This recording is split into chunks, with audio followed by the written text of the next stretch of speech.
team at my side.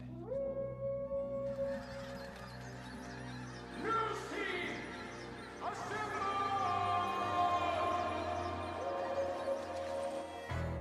Howdy, Aggie Land. Welcome to the SEC.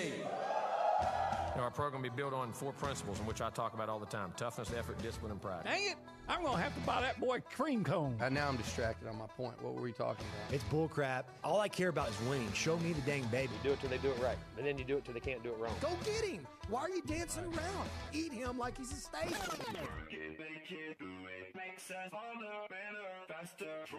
He fits what TexAgs radio is about. He fits into what the listeners are going to want. He's a pro on every level. That's how long I've been on ya.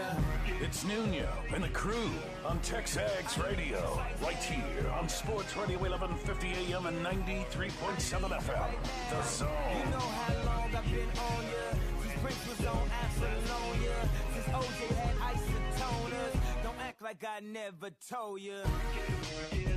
As we are having a good old Wednesday morning. And my question for everybody, and I think OB can answer it in a different way, but when did you get on this baseball train? I'm curious to think about, there's a lot of you who are baseball lifers, and you're thinking to yourself, I've always been on this team. I always thought they were going to do great. But at what point did you know, all right, this team is going places deeper than we thought? For the casuals out there, when did you start following this team?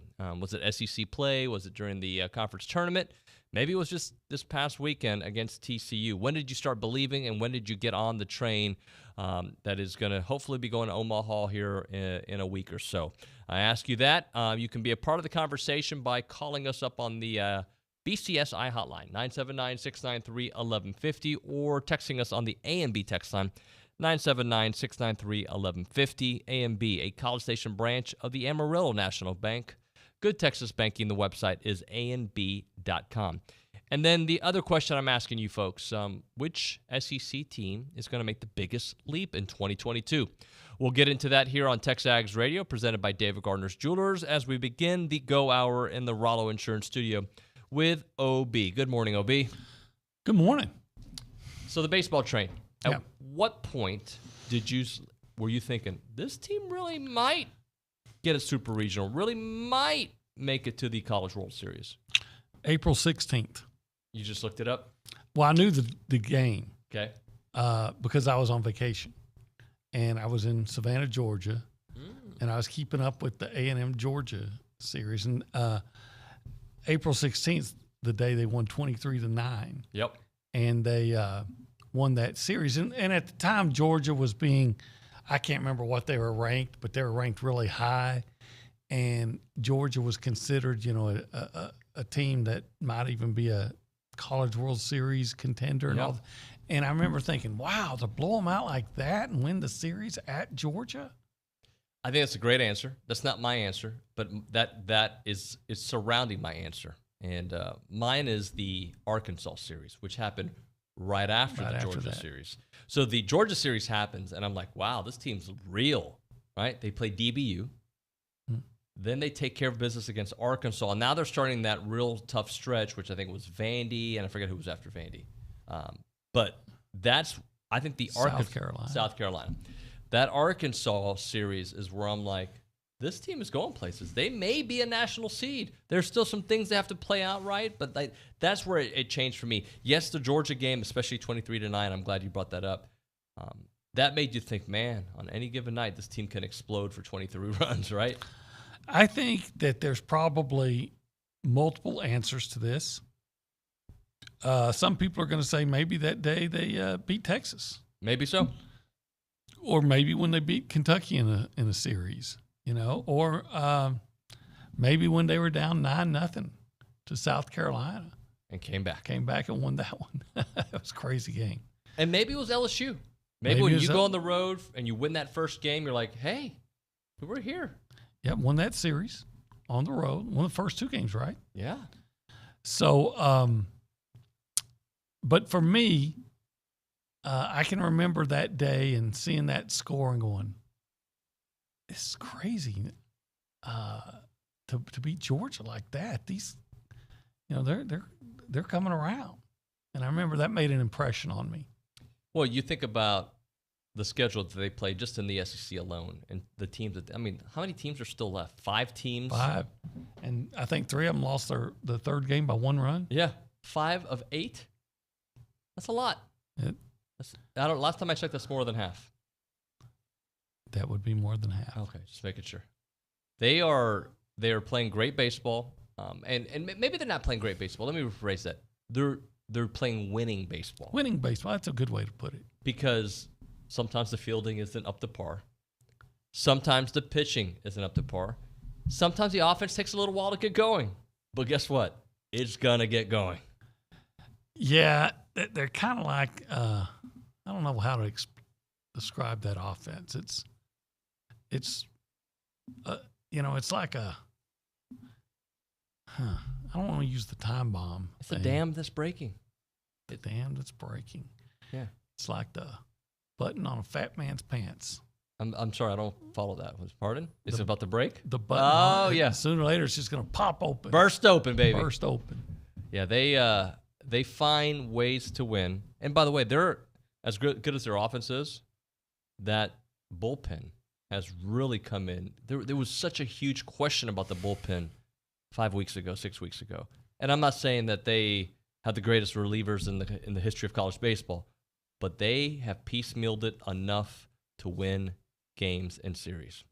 Yeah, I think I want to say that I want to believe that Joseph Menifee was not effective on Sunday because he pitched so much on Friday. But he was very effective on Friday. Yeah. But Brad Rudis has been effective. Often. Cortez was effective. He's been effective, I think, the last 2 times he's been out there. Of course, Palish. So maybe they don't have the one guy that you just absolutely know is going to come out there and shut everything down. But they've got a lot of guys that can come in the right situation and do it and be effective. And they have a guy pushing the right buttons at the right time. He is pushing some good buttons. Coach has made some really good moves. Some moves, again, maybe Menifee was just not ready yet. But the move made sense. The move made sense. And sometimes you got to tip your cap to the other player, right? Like sometimes it's just that guy's is hot, or that team is hot, or in that moment they find lightning in a bottle. But through 9 innings, this team is going to usually have the last punch. By the way, I want to complain that A&M being the regional host had to be visitors twice. I don't like. I know that's the rule. I get it, but I don't like it. They should have the opportunity to be the home team in their regional, close things out. Well, they would have been had it gone to a decisive game, and that's the way they do it everywhere, not just here. Right. And the idea, I guess, is that it's, yes, you're hosting, but you're not necessarily the home team. Right. Because it's a, national thing. But I think you've earned that right. They're going to say, well, what you earned was the right to host. And if there is a final game, you're going to host the final game. What I would say is I don't really have a problem with it, because if my team is not hosting, I'm not, I'm glad that sometimes. Sure, yeah. But while it makes sense, it's just hard for my eyes. Like, wait, we're batting first? Well, that's true. I'll give you that, because it takes me a while to, remind myself that I got to, on my scorebook, which I don't really keep. I keep it on my own spiral notebook. But yeah, I got to remember which page to go to. Well, and then the people that would walk by, like, hey, 6 more outs. No, actually, 9 more outs, because we're the first team to bat. Yeah. That was coming up quite a bit. Well, if you haven't figured it out by the 7th inning, then maybe had a little bit too much beer. Yeah, maybe so. All right, let's go around and say hello to the people out there. Sam Kamen behind the glass. Good morning to you, sir. Good morning. So not only has the SEC play for the Aggies been really good, but the SEC West in general, everyone thought it was going to be a down year, and yet four teams are in the super regionals. Five, excuse me. Richard says 5. 5. but SEC West alone, not Arkansas, Alabama and Mississippi State were the only two left out. LSU got knocked out in the regional final in the decisive Game 7, and then you've got the Aggies, the Razorbacks, Auburn, and there's one more. Who is it? Ole Miss. Ole Miss. Yeah. There you go.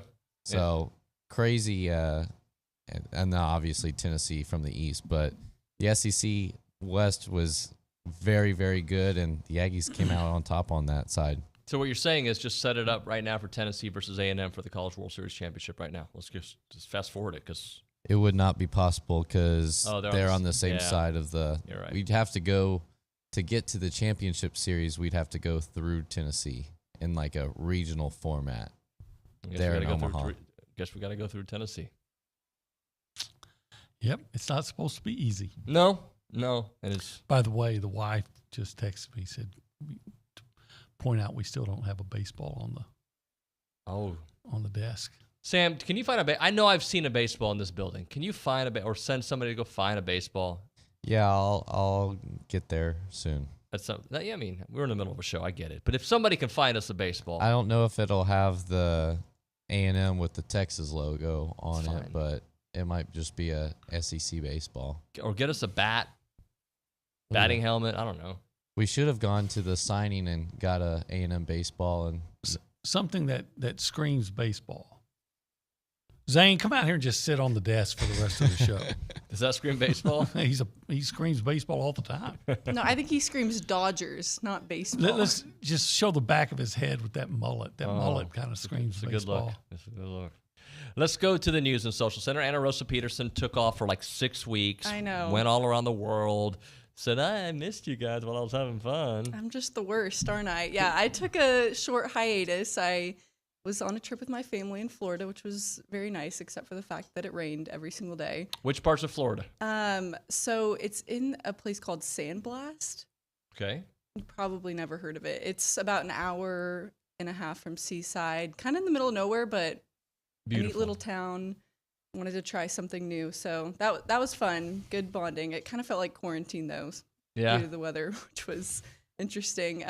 But I'm really struggling over here, guys, because as you know, I'm a native Nebraskan, and I'll actually be in Omaha next weekend for my grandma's 80th birthday. We've had this trip planned for a while, and I'm really worried that I'm about to experience the worst FOMO of my life, assuming the Ags make it to the College World Series. And Find I will a way. not be able to. I know. Granny, let's go party at the game. Know, right?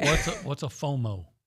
Fear of missing out. Do you not listen to the Word of the Week segment? Come on, Olin. Gotcha. Actually, I don't know if I've done that. That's word Cap. Yet. Yeah, come on. It is Cap. But I do have some news for us. Right. If you haven't heard yet, we already talked about it yesterday, but in softball, A&M hired 12-year head coaching veteran and 4-time conference coach of the year, Trisha Ford, as the softball program's 10th head coach. Director of Athletics Ross Bjork announced this on Tuesday. Ford comes to Aggie land following a 6-year stint at the helm of Arizona State.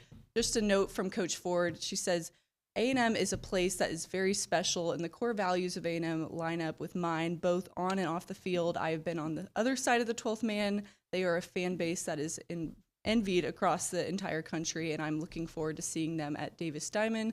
I'm excited to put an elite product on the field and to hit the ground running. OBU, I think it was you who mentioned this yesterday. Like you think the hire is probably good, but you just found like a Pac-12. Was it you who said that? Like, Pac-12 coming to the SEC was interesting because they haven't recruited this area. Did you say that to me or somebody else? I wouldn't know enough about softball. I have to admit I'm kind of ignorant on I thought you mentioned something to that case, but regardless. It was probably Richard. Maybe it was Richard. I don't even know if I talked to Richard yesterday. But that all being said, it's going to be – look, I believe this program found the right person for the job. Well, I believe in Ross Bjork. Yeah. And I do wonder what that's like when you're a coach and you get a phone call from whoever saying, would you be interested in Texas A&M? I wonder what that reaction is when you get the first, the initial call that's gauging your interest, what that's like. I wonder how that works, by the way. Do you answer? Because, I see a number that I don't recognize on my phone. It's going straight to voicemail. Right. And I wonder if softball coaches have agents. Yeah. So then it's probably the agent. The agent's calling, hey, Aggie Land, I'm in. I don't care what they're paying. How do you feel about? Probably, I think it's probably a lot like when I got my call from Hunter Goodwin. You just jump up and say, what? What? I'm there. Mine with Billy was more like, I don't think it's possible, but I'm intrigued. Let's talk.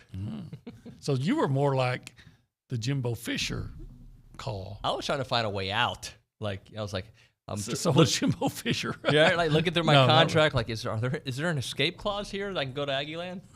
It worked out great. Anything else, Ana Rosa? We got a couple responses to the topic you threw out. Okay. Sean and Brian says, I've been following the season, and I would say when they beat Mississippi State, I really started to believe. I believe that, yeah. And then that was towards the end. Yeah, but I can see like really believing. Okay. And then Steve in College Station says when Coach Sloss was hired. Oh, yeah, all right. yeah. So. I believed it was coming. I don't know if I believed it was going to be this season, this quickly. A couple other ones. Ron says 1960. That's when he started believing. It's a long time ago. I wasn't even born yet. You weren't? Just kidding. All right, we'll continue this. I got some SEC football to talk about when we come back. Right now, we're talking about the Association of Former Students.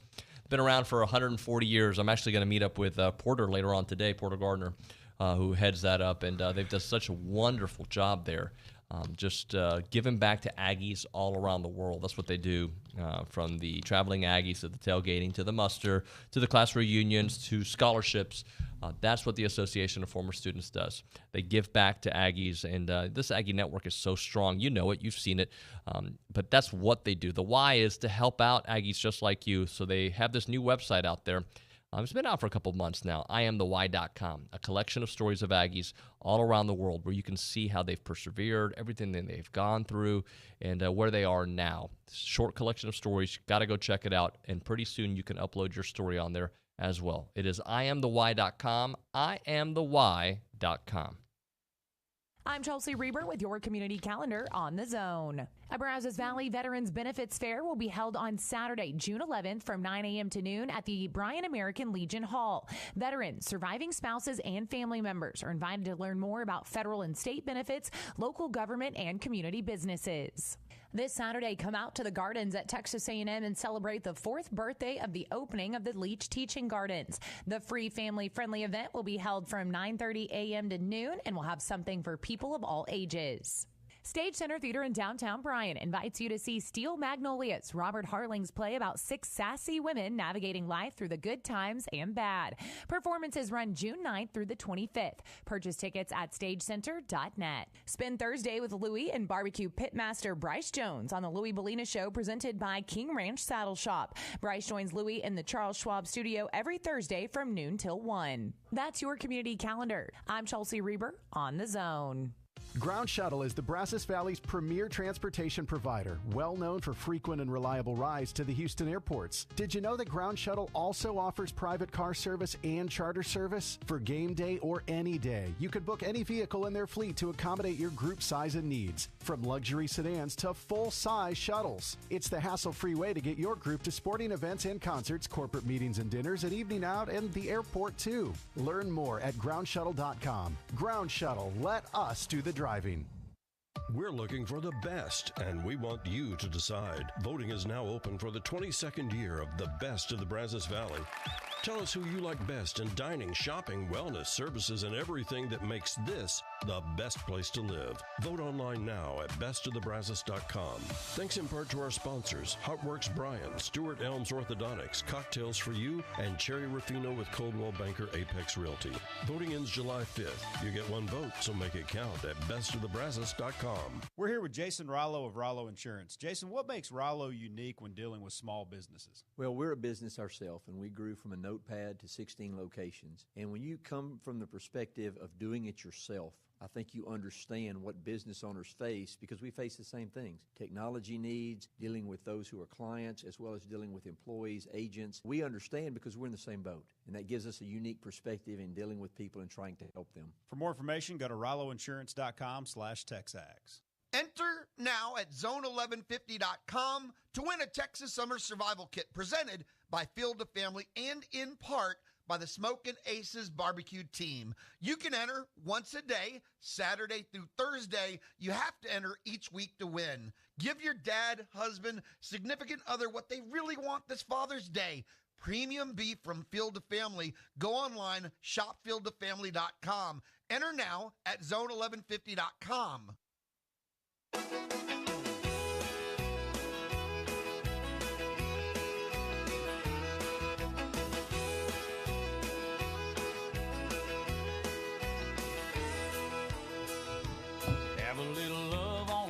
All right, it's TexAgs Radio. We are presented by David Gardner's Jewelers here in the Rollo Insurance Studio. Which song is that one, OB? Too late. That's Alan Jackson. AJ. That's what we call him in the hood. I was late getting my earpiece in. So, I think it's Little Bitty by Little Bitty. Jackson, I think. So I have an SEC football question to ask you. Yes, sir. But before that, let's go to Anna Rosa at the News and Social Center. Yes, so we have a question from Sutton and College Station. He asks, I was asked yesterday to explain gritty when I described Aggie baseball. Nuño and Obi, how would you explain gritty for Aggie baseball? Well, I don't know if I can explain it. I can give other definitions, synonyms like, tenacious. Resolve. Yeah, resilient, tenacious, tough. Yeah, rough. Grinding. Just all those things, pesky. So according to Merriam-Webster dictionary, containing or like rough, I'll move on to the next one. Showing toughness and courage, harshly realistic. So that's some definitions. I'm sure the Urban Dictionary's got a definition as well. Oh, they do. What is it? Gritty's a dance move. I really right. feel like I don't demonstrate, but I'm sure you've seen some of the players do it on the field. Sam did it the other day. Okay, good. In fact, Sam, would you like to show us again the way you gritty? You think that's doable? No, but I would rather if Richard behind me would gritty, but he's not doing it. I don't think he is. No, he's moved on. He's too good for the show. He says no. Well, OB? Anna Rosa, why don't you do it? I feel like I make a fool out of myself enough on this show. Girls always dance, right? Girls are usually more. You should go behind the desk and gritty. Maybe I will, but maybe for a right rewind. here on TV, the people watching. Stick around for a rewind. Okay, I'm inviting both you and Kay to come out here and gritty. Gosh, I don't think anyone wants to see that. Hey, all right. So here's my question about football. Which SEC team, and it can be is grittiest? Yeah. Which SEC teams can make the biggest leap in 2022? OB, what say you? Texas A&M. They only won 8 games last year. I expect them to win at least 10 and maybe more this year. Okay. So I think they're going to make a big leap. Which one do I think can make the biggest leap? I'm trying to remember some of the records. So I'm gonna help you out here. Because the couple schools that I don't see Ole Miss making a big leap. Alabama, I don't see making a big leap. Florida can make a big leap. They were 2-6 in conference play, 6-7 overall. They're going to be better than that. I would think so. They were one of the teams I had on my list. The other one I had was South Carolina. South Carolina could make. You're usually better in the second year of a. But they went 7-6. How much better can they be? Can they win 9 games? That's a good point. They can be better. I don't think they can win 9 games. I don't even know their schedule, but I know they're going to play A&M. I know they're going to play a better Florida team. They're going to play Clemson. They're going to play Georgia. So right there, I've got them at best case scenario 8-4. It all comes down to quarterback play for, I think, most of these schools, right? So the other school I had on the potential list, but then I look at their total record from last year, and I'm like, maybe 2 more wins is LSU. How much is Brian Kelly worth this first year with a different quarterback room? They went 6-7 last year. Should have been 5-8 because they should have lost the A&M game. They lost it, to be honest with you. They did lose it. But all that being said, so 6-7 last year is 8 wins. Yes. Pretty doable. 9 yes. 9. Yes. I mean, they're LSU. And he can't.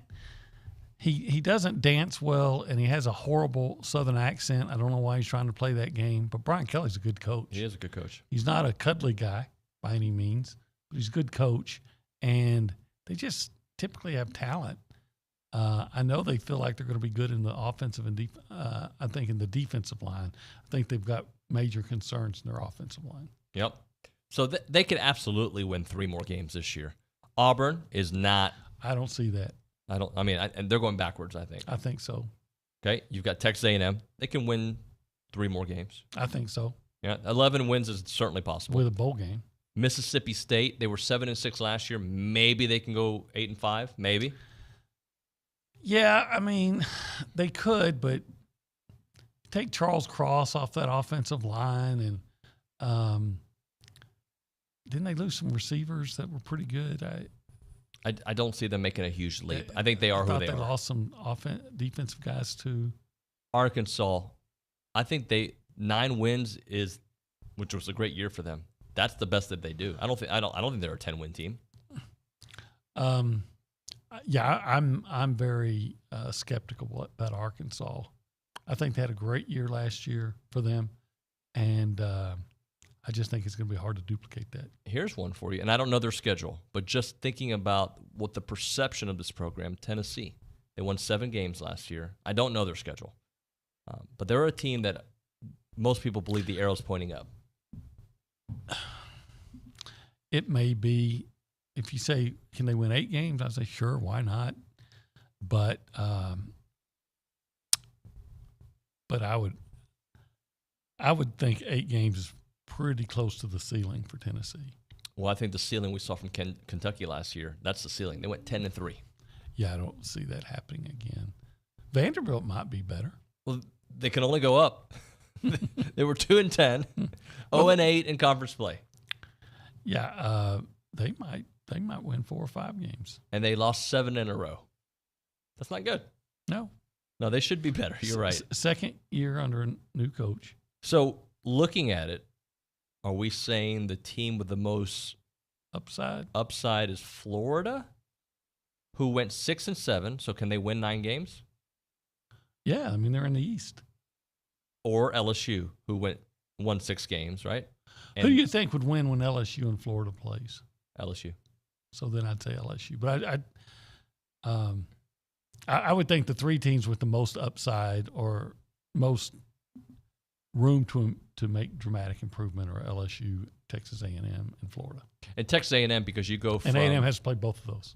And by the way, I still think A&M's a 9-win team last year because the LSU game didn't happen in my eyes and the bowl game. So really they're a 10-win team. Well, if they would have given the strip sack or the fumble on the punt, yeah, game's over.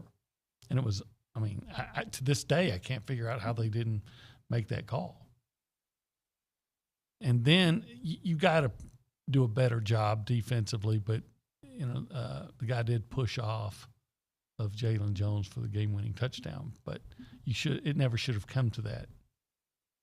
Kalachi Matt wants to make an appearance tomorrow. Well, don't bring any kolaches. He said he won't. Because I'm trying to avoid all that. You and I need to get on the same page. We need to figure things out. I've been doing better. Can't tell because I haven't been doing it long. But no, but you just told me 2 days ago you weren't doing better. So no, but you've done better in those 2 days. The problem is if you put kolaches in front of me, I'm going to eat them because I like them. Yep. Kalachi Matt, maybe you can bring a baseball for the desk because we don't have one right here. That's Sam's idea. All right, let's do this. Let's hit a break. We'll come back with Shireen Williams. A lot of stuff going on in the NFL. A little quarterback situation up in Cleveland. You've got the Cowboys trying to re-sign some guys. You got a lot more. It's TexAgs Radio. Did you text the show a snarky remark? He'll bark back. It's David Nuño on TexAgs Radio. Weekdays on the Zone. VeraBank is open and we are excited to serve you in College Station. Hi, this is Erica Archer, Treasury Management Officer at VeraBank, and I specialize in helping businesses run their day-to-day operations more efficiently, saving you valuable time. Our team's job is to make yours easier. So give us a call or come by and see us off of Highway 6. At VeraBank, you have a team of genuine bankers on your side, and you can bank on it. Visit VeraBank.com today. That's VERA Bank.com. VeraBank. Member FDIC, Equal Housing Lender.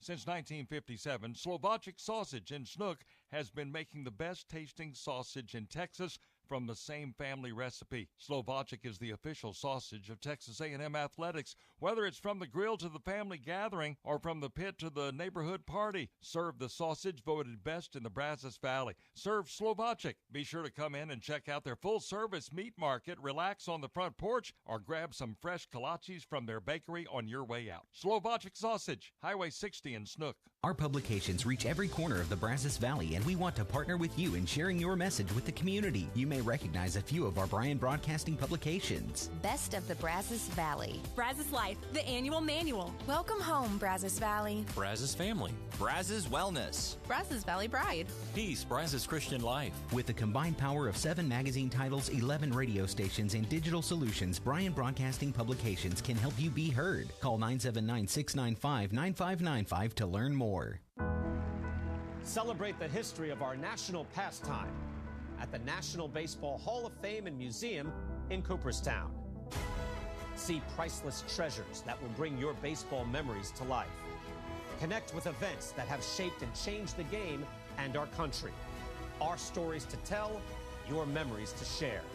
Plan your family visit today at baseballhall.org.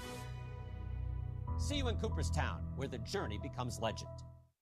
The biggest names in sports are on ESPN Radio. Nolan Ryan, Hall of Fame pitcher. To speed the game up, I said I'd do away with batting gloves. Willie Mays and Henry Aaron, they never wore batting gloves. John Hammond, the general manager of the Orlando Magic. From the beginning, something seemed different about Giannis. It looked like he was somewhat possessed to be great from the very, very beginning. Lions rookie Aiden Hutchinson. Falling to number 2 when I was supposed to go number 1. So many stars on the line, and I just feel like it's the perfect storm. The Jet, Jason Terry, a man who won an NBA championship. Luka Doncic has a very similar skill set that JQ did. The IQ, the ability to see, just playing PlayStation, man. He sees the game before it happens. Anthony Munoz, Hall of Fame, former Cincinnati Bengal. I watched the game and I said, man, these guys shouldn't talk as much. Maybe just be a little more humble. And then I watched highlights from our 88 season. Those guys are talking the same way that they're talking today. ESPN Radio, weeknights and weekends on Sports Radio 1150 AM and 93.7 FM. The Zone. I'm just trying to be able to wear the shirts that are in my... They can hear you. Oh, okay. Obie's talking about cutting a tree down. It is TexAgs Radio. We are presented by David Gardner's Jewelers. You ever chop down a tree? No. Okay. No. I have not. Have I? Actually, wait. I think I did. I think I have. Yeah, now that I think about it, yeah, I have. Yeah. Oh. I don't do a lot of manual labor, but yeah, I've done that. Got a big axe and just go to town on it. Them, yeah. Yeah, I've done it. We're going to be cutting down some facts here on this is a terrible segue, with Shireen Williams on the BCSI hotline from Pro Football Talk, the Hall of Famer, our friend. Good morning to you, Shireen. Good morning to you. How are you doing today? We're great. We've missed you here on the show. I know you had some time off. Welcome back. Let's talk a little bit about this baseball team. Yeah. Have you been able to pay attention to what they're doing? Oh, absolutely. Yeah, I've gotten to watch the games, so they've been exciting to watch. It's been fun, and Coach Schlossnagle, I think, has come in, and you see why the Aggies hired him. None of us expected this. These are the most exciting teams that you ever have, and those are the ones that exceed expectations. When you have those expectations, you expect them to go in and win, kind of like we did in football last year. And it's a little bit of a disappointment, although it wasn't a terrible season. But this team, we didn't know what to expect. We didn't know that they would be that great. And they've done it just game after game after game after such a slow start, and they've come together. It's been amazing. And to have all those transfers do what they've done in the time that they've done it truly is an outstanding coaching job on the staff's part, not just Coach Schlossnagle, but the rest of the staff too. Just amazing. It's been exciting. All right. How exciting is it to cover the Cowboys right now when they always have crap going on in the off season? It's never. I mean, now the tight end doesn't want to play, or what's going on up there now? Yeah, it is. You're exactly right on. It's always something with this team, and here we are again with something else going on. It's been interesting, maybe the best word to use all season with this team, with everything that's going on off the field. But yeah, Dalton Schultz wants a long-term deal, and he's not happy with the way the contract negotiations have gone on that long-term deal, and so he's going to express his desire to have a new deal by not showing up to the voluntary work, and it is voluntary. So, he's working out on his own. Now, he has signed the franchise tag, but you never want to get hurt away from the facility either. That creates other problems in and of themselves. But, he's expressing his right to say, I'm not happy with where this is going. I want a long-term deal, and he has already signed the franchise tag. So, mandatory minicamp, he needs to show up for it. But the voluntary stuff is voluntary, and he didn't have to show up for it. So we'll see where this goes and what they can get done. They have until July 15th to get a contract extension done if that's the way they want to go. But that's kind of where they stand right now, is trying to get these deals done. And, it's been amazing. The Rams, doing what they've done, have been able to get Matthew Stafford and Aaron Donald and sign all these free agents. And, it's kind of, I think, what Cowboys fans expected of Jerry to do with the Cowboys is some deals like that and some free agents, and still be able to sign some of the big-name free agents, and it just hasn't happened. They managed their cap in a different way and gone a different direction ever since they signed Byron Jones for a $50 million deal a few years ago. That's the last really big-name free agent they've gone after. So they've done it a different way, and you can argue that it hasn't worked, and maybe it hasn't worked either way for them, but they need to find some way to get some better players on their team to help them. I still think they're a few players away from being a contender in the NFC. I see Dalton Schultz as a really good receiving tight end that can't block at all. That's the way I look at him.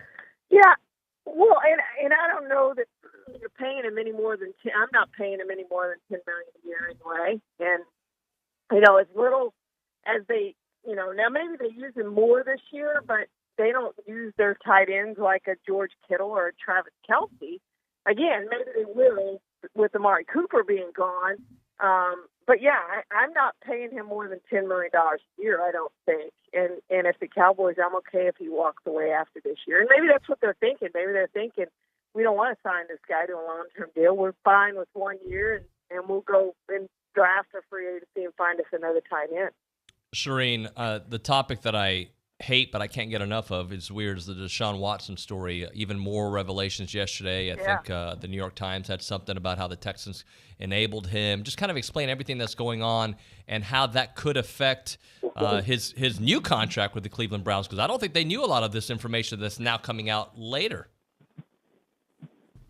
Yeah, I'm a little surprised that the NFL has not placed him on the commissioner exempt list with everything that keeps coming out. And his best bet is to settle these cases, even if it's $1 million a case, to make them go away, because this is going to keep happening. I don't think this is the last case. I mean, they keep popping up, and what you can't get over. I mean, it's a heck of a conspiracy. If you think it's a conspiracy that all these women are playing along, because there's 66 now that we know for sure, and maybe close to 100, and a lot of them aren't suing Deshaun Watson, so they have no reason to, talk about the massage sessions or whatever. But let me just say this: even if you say, "Oh, well, maybe it didn't happen," or whatever, teams set up massage sessions for players. They have male masseuses available to players. So why, if you're an NFL player,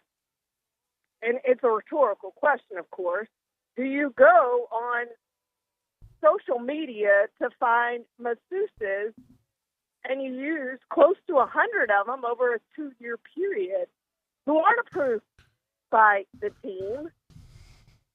I mean, it's self-explanatory. So, of course, some of this stuff happens. So his best bet is to settle these cases and make them go away, because we're going to keep getting story after story after story all into the season, and it is going to be a distraction.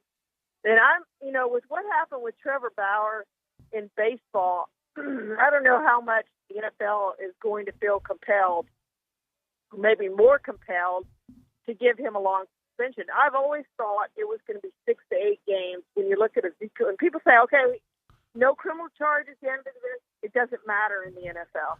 Ezekiel Elliott and Ben Roethlisberger are the examples. They both had 4-game suspensions. Ben's originally was 6, reduced down to 4. And I'm sorry, Zeke had the 6-game suspension, and they were never criminally charged for anything either. And theirs was one woman. So even though he sat out last season, that was not a suspension. That was whatever it was, but it wasn't a suspension. He was paid, and he will get suspended. And I've always thought it was going to be in that 6 to 8 game range, probably closer to 8, since Zeke got 6 for one woman. I thought it was going to be in that 8 game range, and now I'm wondering if it's going to be for an entire season once their investigation is complete, and it could be. But this is going to be there is going to be a suspension. I mean, there is going to be a suspension, and then you wonder what happens with the cases, and they can always come back if some of these cases play out in a certain way, and more information comes to light, or there are more lawsuits.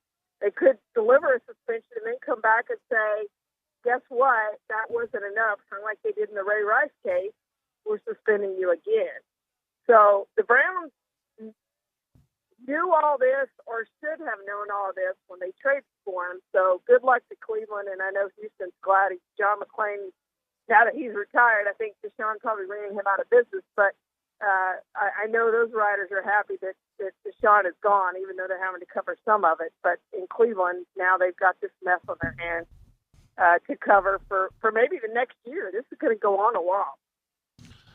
Number one, I blame the Texans' offensive line for their quarterback getting beat up so bad that he had to get even more massages than number two is how much you think Baker Mayfield is sitting in a corner laughing somewhere right now? Well, they have to hold on to him, right, Shireen? Yeah, he's still there right now. Right. No one seems to know what's going to happen with him. And if you're Baker Mayfield, you obviously want to go somewhere else. But now you've been through all the off-season program. How much luck is he going to have landing somewhere, going in, learning the offense, being able to start? I just don't know that it's going to happen. He may be in Cleveland and may be the starter in Cleveland. And,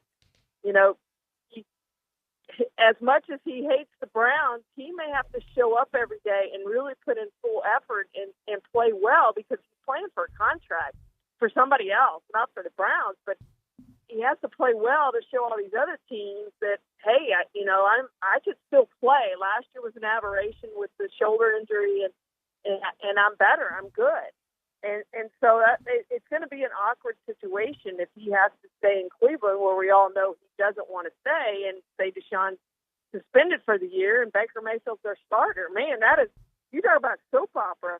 That's going to be some drama right there to watch. But that very well could happen, because he is still with the Browns right now, and there is no signs that he is being traded.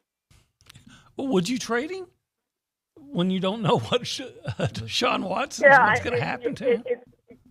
Well, exactly. And I think I would try to have some communication with him, saying, hey, right now this is your best, and it is his best option. It's his best option to go. He needs to play somewhere, and I don't know if he could be the starter somewhere coming in so late. So the off-season programs, you have to learn a new – you remember Tom Brady, how much trouble he had. People sometimes forget that, but when those first 2 games in Tampa, he really struggled. That didn't look like a Super Bowl team. And he talked about learning a new playbook and the verbiage and everything that goes into it. It took a while. So do you think Baker Mayfield's going to go somewhere in July or August, learn a new playbook, and step in September and play? No. So at this point, the Browns may be his best situation where he can play and get a contract, show everybody that the shoulder's healed, and that he may get all season to play and play really well, and that's a good team. He could lead them to the playoffs, and he's going to get a huge deal if he does that. But that, to me, is right now it's his best option, and it's Cleveland's best option. But I know he doesn't want to be there, and I understand that. Shireen, got about a minute left. Let's close up with the NFC East in totality. Is it harder than it was last year to come out of the NFC East? Yeah, I think a little bit. All those teams have improved. I still think it's going to be between the Giants and Cowboys. Washington's defense still looks awfully good, but I think it's going to come down to Cowboys and Eagles. The Eagles, to me, on paper, are a better team, but the Cowboys have the better quarterback. Now, how much is that going to get them over the hump? We'll see. But I think it's going to come down to those two teams. Jalen Hurts plays well. I think the Eagles win the division. There she is. I love saying that. It is Shireen Williams, Pro Football Talk. Thank you so much, Shireen. Let's talk soon. Thank you, guys. Thank you very much. As I'm hanging up here with Shireen, I just noticed they're going to make a Joker movie part 2. Did you ever see the first one? No. It's actually good. It's not a superhero movie. It's like there's no superhero in it. It's just a supervillain. Never saw it. Pretty good. I don't see a lot of movies anymore.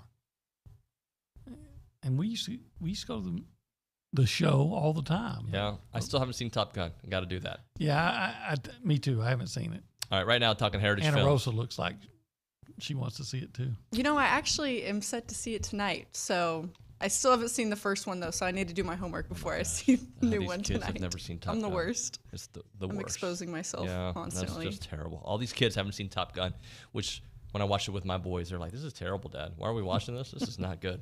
All right, we're talking Heritage Films right now. I haven't seen part 2, by the way. I think they do want to see that.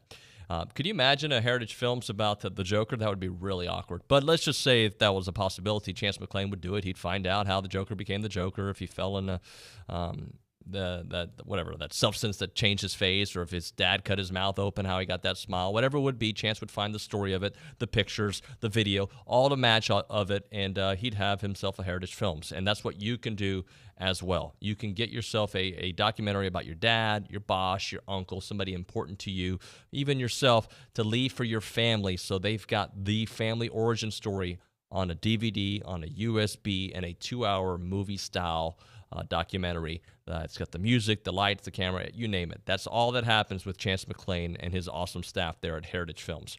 The website, yourheritagefilm.com, yourheritagefilm.com, 713-893-8341, 713-893-8341.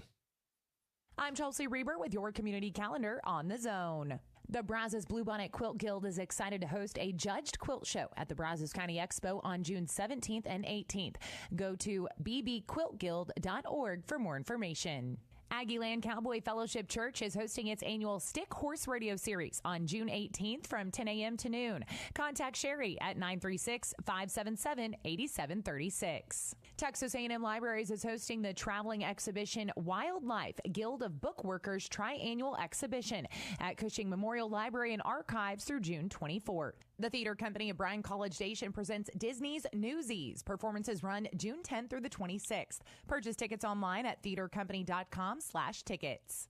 The Zone is social. Are you? You can find us at Zone 1150 on Facebook, Instagram, and Twitter. Like, follow, join. Get connected to the Zone and be in the know. That's your community calendar. I'm Chelsea Reber on the Zone.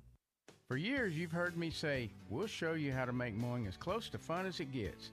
Hi, this is David Hogan with Kyrus, inviting you to come out and check our inventory of Ferris zero-turn mowers with full suspension. The zeros are still in effect with 0 down and 0% interest on all zero-turn riding mowers in stock. Cut your mowing time in half with 0 down and 0% interest on all zero-turns. Come see us at Kyrus Truck Center, Highway 21, half mile east of the bypass in Bryan. Looking for more ways to save money? Aren't we all? Jenny here. Shop your local Big Deals online store. You'll find gift certificates to all kinds of local businesses, places where you already shop, restaurants you already love, and great local entertainment. The best part? All of these gift certificates are on sale at discounted prices. Get them for yourself or buy them as a gift. Shop and save. You'll be glad you did. AggielandBigDeals.com to save big. AggielandBigDeals.com. Thank you for calling Hailstar Paintless Den Repair, home of zero out-of-pocket free rental car and lifetime warranty. How can we help?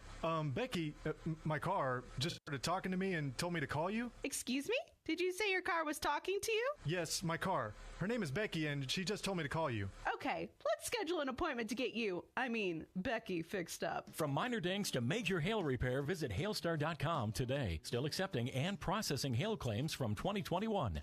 On Sports Talk, I visit with TV producer and puppeteer Marty Croft about doing a show with Richard Pryor. He was a pro. Yeah. You know, he was very talented. He was no problem on the set. You know, but he was complicated, Mm-hmm. and I was very close to him. Hmm. He wanted to talk to me every night, Hmm. so I had him for about an hour every night. Wow. Sports Talk, new insights daily from 4 to 6 on The Zone.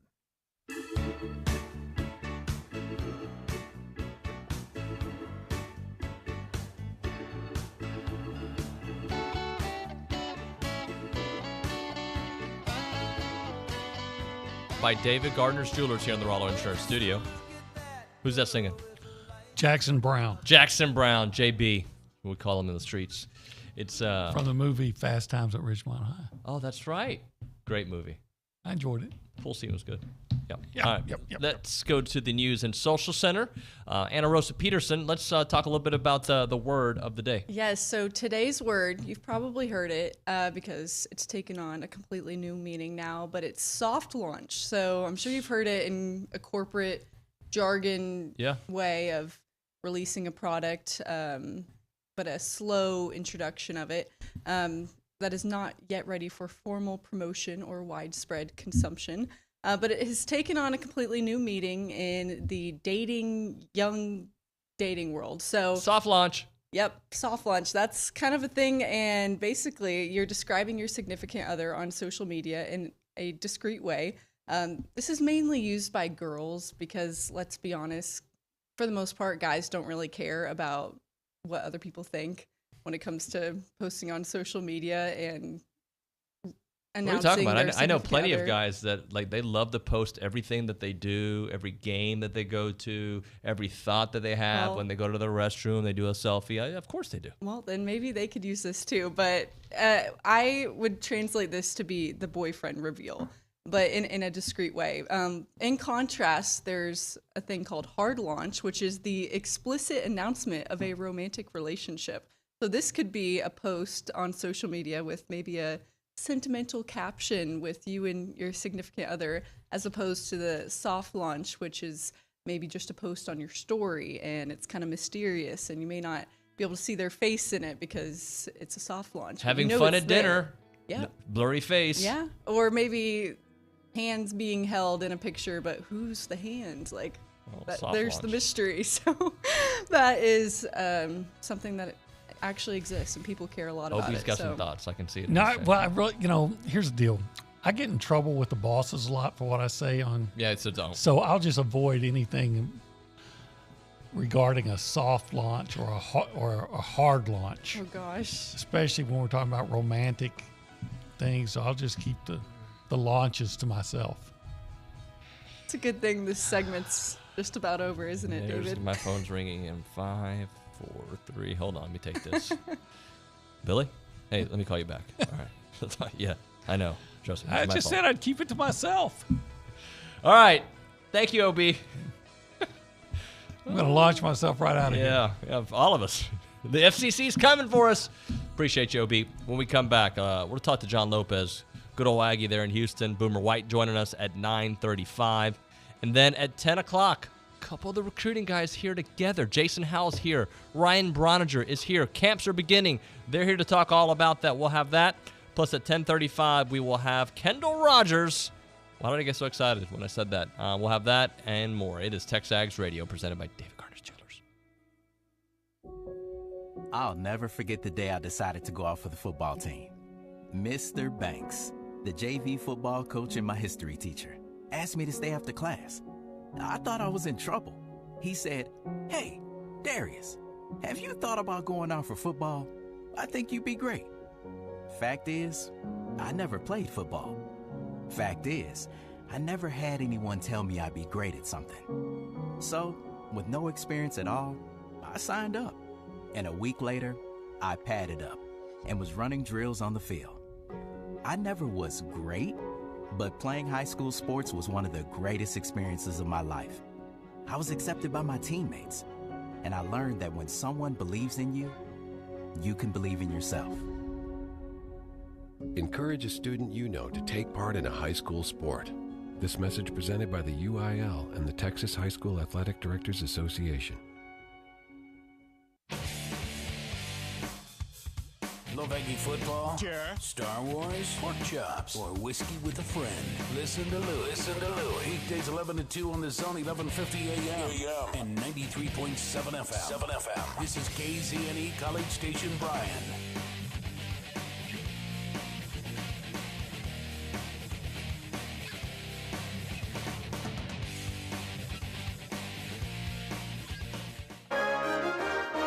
From WTAW, I'm Chelsea Reber with a news update on the Zone. Voters who want Galilee Baptist Church in Bryan available for all elections get the response they want from Brazos County commissioners. Nancy Berry was among those agreeing yesterday to make the church available for future primary runoffs. Galilee will be open. Last month, the voting center for the runoff was at Bryan Ballroom and not the church. A third person has announced ahead of the start of the filing period their candidacy for the Bryan City Council. Seeking the single-member District 5 position is A.J. Renauld, who is the executive director of the Red Cross for Central and South Texas. The official filing period starts July 23rd. A Bryan man who admitted last year to unlawful carrying of a weapon was arrested Monday night for firing a gun during an argument outside a Bryan convenience store. According to the Bryan police arrest report, an officer told 21-year-old Anders Schoen that he would not be charged with a felony offense. Schoen was arrested for disorderly conduct after admitting firing 2 shots in the air after resuming an undisclosed altercation with a man that started last year. Officers found a gun and 1 shell casing. Schoen is out of jail after posting a $2,000 bond. A Bryan woman woke up from a nap Monday afternoon to find a stranger in her apartment bedroom holding some of her daughter's clothing. The man ran out of the apartment before police arrived, but officers found him in the apartment parking lot. 31-year-old Rami Jackson of Bryan, who was released from jail 3 weeks ago after serving 1 month for a parole violation, remains held in lieu of a $20,000 bond. Monkeypox reaches Texas. The state's first case is a Dallas County resident who recently returned from Mexico. The patient is isolated at home. A few people in Dallas who may have been exposed are monitoring themselves. Public health officials are also contacting passengers on a flight that the infected person took from Mexico to Dallas. For more news, go online to WTAW.com. I'm Chelsea Reber on The Zone. When your diesel truck or construction equipment needs DEF, WPI has the best price in town. Only $8.50 for 2.5 gallons. Regardless of your machine's make or model, WPI can help. From custom hydraulic hoses, O-rings to teeth, buckets and blades. Any part, filter, fluid, battery, or lighting is at your local WPI. Visit Jesse James at WPI's new location in Bryan, Highway 21 east at Marina Road, or click WPI.com. Hey parents, when it comes to your child's education, there's a lot to consider. No matter what you're searching for, search the Bryan Broadcasting half-price tuition program first. We've partnered with schools and learning centers throughout the area to get your students started with high-quality programs at half price. Right now, we're featuring half-price tuitions at Hopewell Classical Day School, Kinder Music, Happy Camper School, and more. Half-price tuitions are first come, first served, and availability is limited. Go to halfpricebrazos.com. Good morning, sports fans. I'm Zach Taylor with your Aggie Sports Minute on the Zone. This Sports Minute is brought to you by Hilco Metal Roofing Supply. Call 936-825-0500 or click HilcoSupply.com. Game times have been set for Texas A&M Baseball Super Regional against Louisville this weekend. The Aggies and Cardinals kick things off Friday at 7 p.m. at Blue Bell, followed by a 3:30 showdown Saturday. The possible Game 3 is Sunday at a time to be determined. A&M Track and Field kicks off its NCAA Outdoor Championship run today in Eugene, and the Maroon and White are the only Division I team to boast 2 dual-sport athletes, with football players Devon Achane and Bryce Foster, who will compete in the 100-meter dash and shot put, respectively. Foster, who started every game at center for the Aggies in the fall, was asked how he got in the shot put. You're a little too big to play 7-on-7, so you're trying to figure out something to do, and I found this sport where you could throw like a heavy rock as far as you can, whoever threw it the farthest wins. And so I just stuck with that, and I was like, oh, well, I'm pretty good at it, so I kind of stuck with it. Bryce and the 18th-ranked Aggie men compete today and Friday, while the 3rd-ranked women will take center stage tomorrow and Saturday. Things get underway this evening at 6:30 Central Time. A&M men's golfer Walker Lee has been named a 3rd-team All-American by Ping. And women's tennis standout Carson Branstein was named an ITA All-American in singles, while the tandem of J.C. Goldsmith and Tatiana Makarova took home doubles All-America honors. And that's been your Aggie Sports Minute, brought to you by Hilco Roofing and Supply. On The Zone, I'm Zach Taylor. You can listen to Aggie football, basketball, and baseball on your Amazon Dot or Echo. Step 1, say, Alexa, enable Zone 1150 skill. Step 2, anytime you want to hear fighting Texas Aggie football, Texas A&M women's basketball, or Aggie baseball, all you have to do is say, Alexa, play Zone 1150. It's that simple to listen to your favorite A&M teams that play on The Zone with your Amazon Dot or Echo. Make sure to say one time, Alexa, enable Zone 1150 skill. Then say, Alexa, play Zone 1150.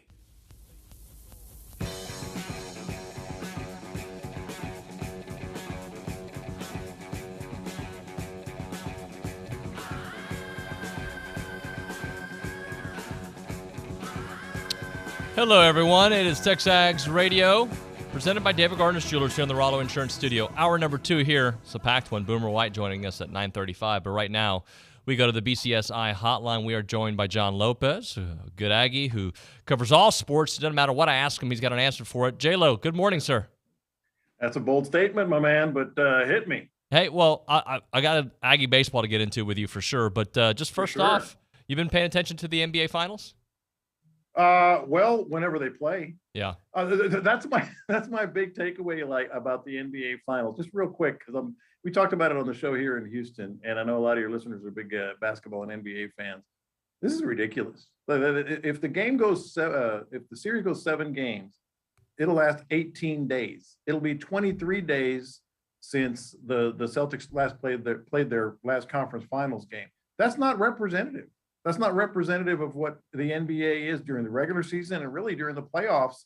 Up until the finals, it's kind of silly. It's like you're losing momentum, and fans kind of not lose interest, but kind of like it goes on the back burner. It's kind of silly. But yes, I have been watching the NBA Finals.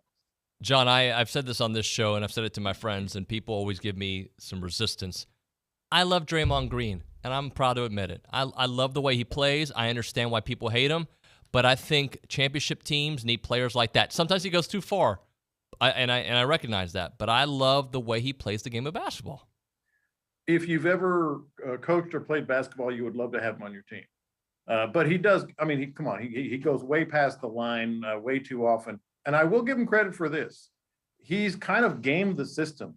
He's like that mobster in the Mob movie that has the feds and the police in his back pocket. He gets that technical foul real early. And then he can pretty much do anything, and they look the other way. They said as much. Steve Javie said as much on the last game.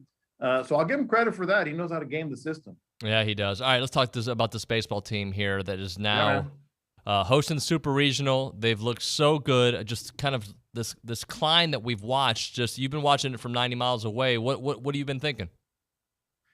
Clutch more than anything. And I was going to say manager, but I guess in college they still call them coaches. Coaching. What Schlossnagle has done has been nothing short of remarkable. I'm not overstating that. I'm not exaggerating by any stretch. To be able to get this team that I believe only had one player with postseason, with college playoff experience, and to be able to have them play with that much, I hate this word, but grit, and to be able to come up clutch. If you look at their numbers with 2 outs, if you look at their numbers with runners in scoring position, and I'm sure you have, it's not just, timely hits, it's big timely hits, it's extra base hits, it's putting crooked numbers on the board. And that's what, the personality of this team comes from the head coach, and it just trickles down. And the fortitude that they have has just been incredible. It's been one of the more fun teams I've watched for the Aggies in a long, long time.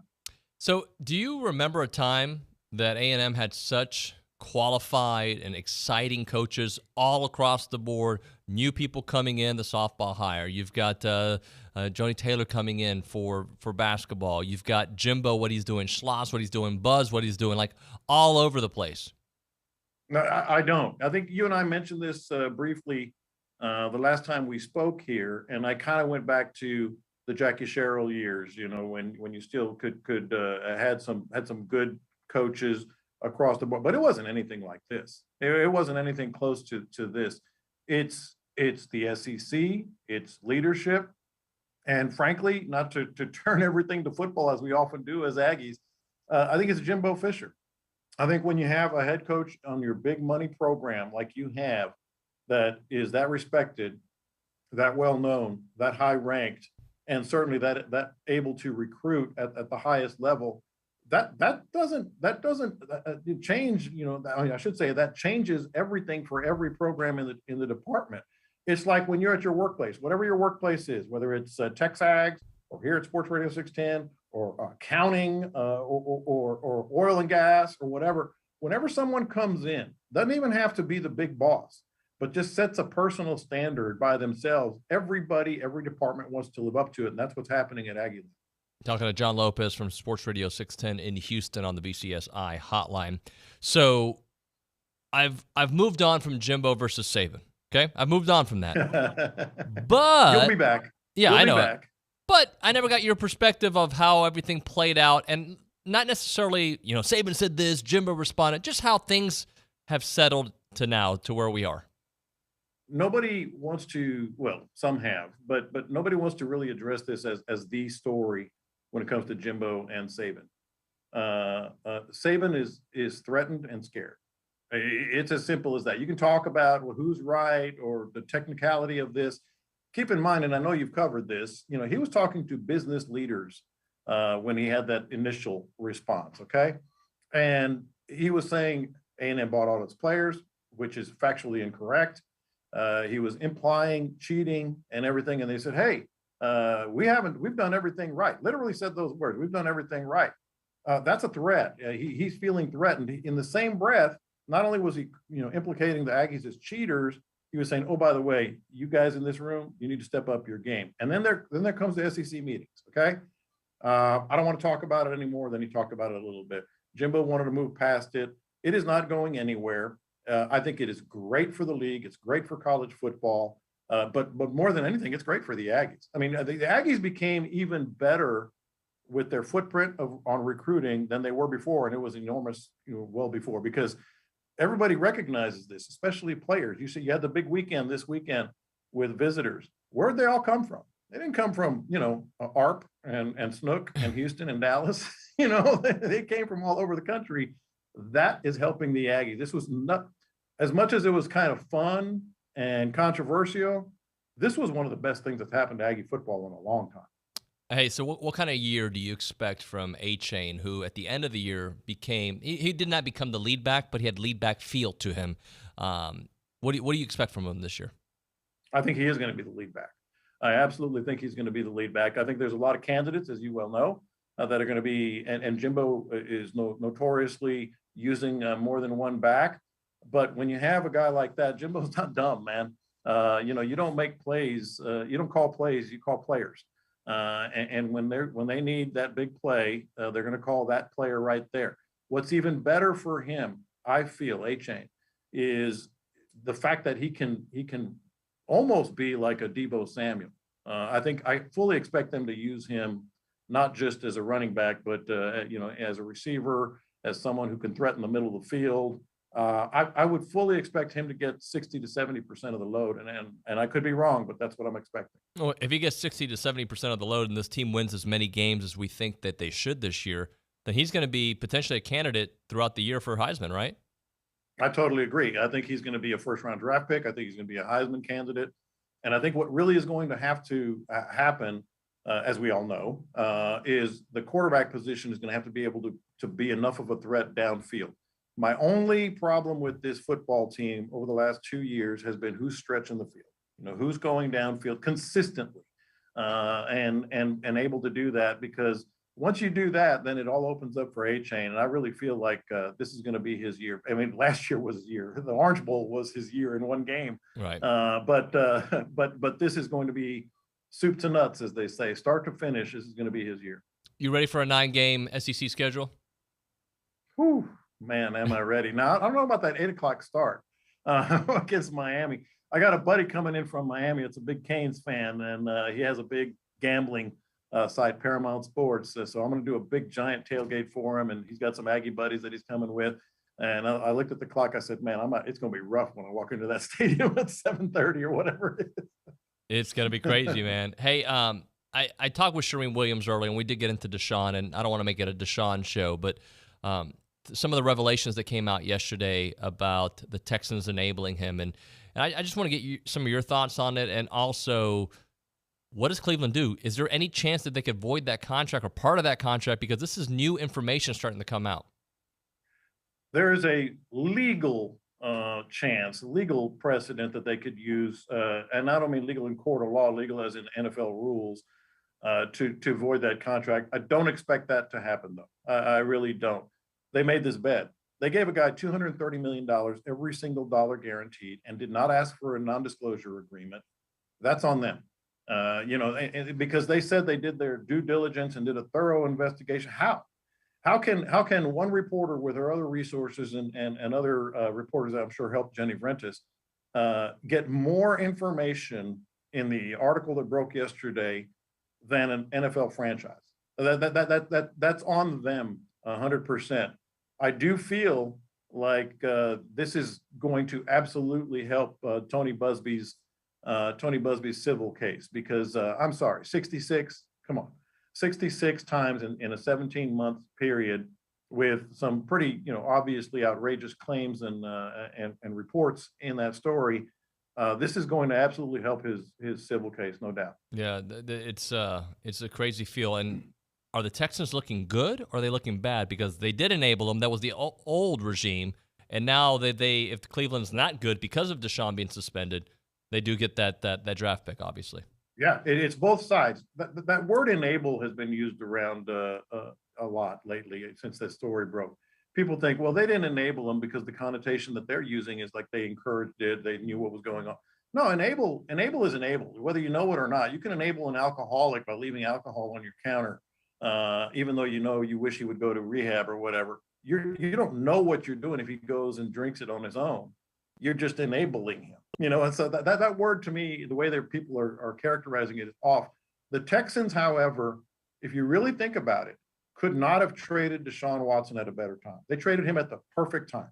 After those other two trades fell through, they got to the Cleveland Browns. They had their standards. It has to be at least 3 first-round draft picks. The Browns were not diligent enough to dig in enough, as we just mentioned, and so the Texans got their picks. And now all hell is breaking loose, right? So I'll put it this way. If the Texans tried to trade him today, they couldn't get 2 first-rounders. They couldn't get 2. They got 3 and more. So for the Texans, they're looking fine, and I don't think they necessarily are in a bad way here. John, let's close up back with some SEC football talk, and we have this topic today on the show. Who's got the biggest upside this year to improve their team? And a couple of the names that I came up with this morning: LSU, because typically 6 wins is very low for them. They can get better with a better coach.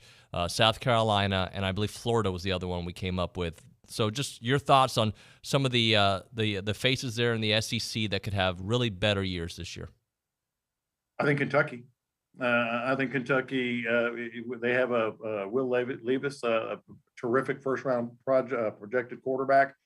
You have that, you're ahead of the game. They're clearly playing some really good football now. They're at a place that they haven't been in a long, long time. But I'm with you on LSU as well. I don't think they're going to turn it around and all of a sudden be a national championship contender. But I think they still have he inherited enough of a talent base that he can take it to another level. I'm not sure about Florida, though, to be honest. I'm not quite sure on Florida. I think Kentucky, LSU, off the top of my head, those would probably be the 2 that I would have to say. I'm going to give you another one to consider, Texas A&M, because we know they're not an 8-win team.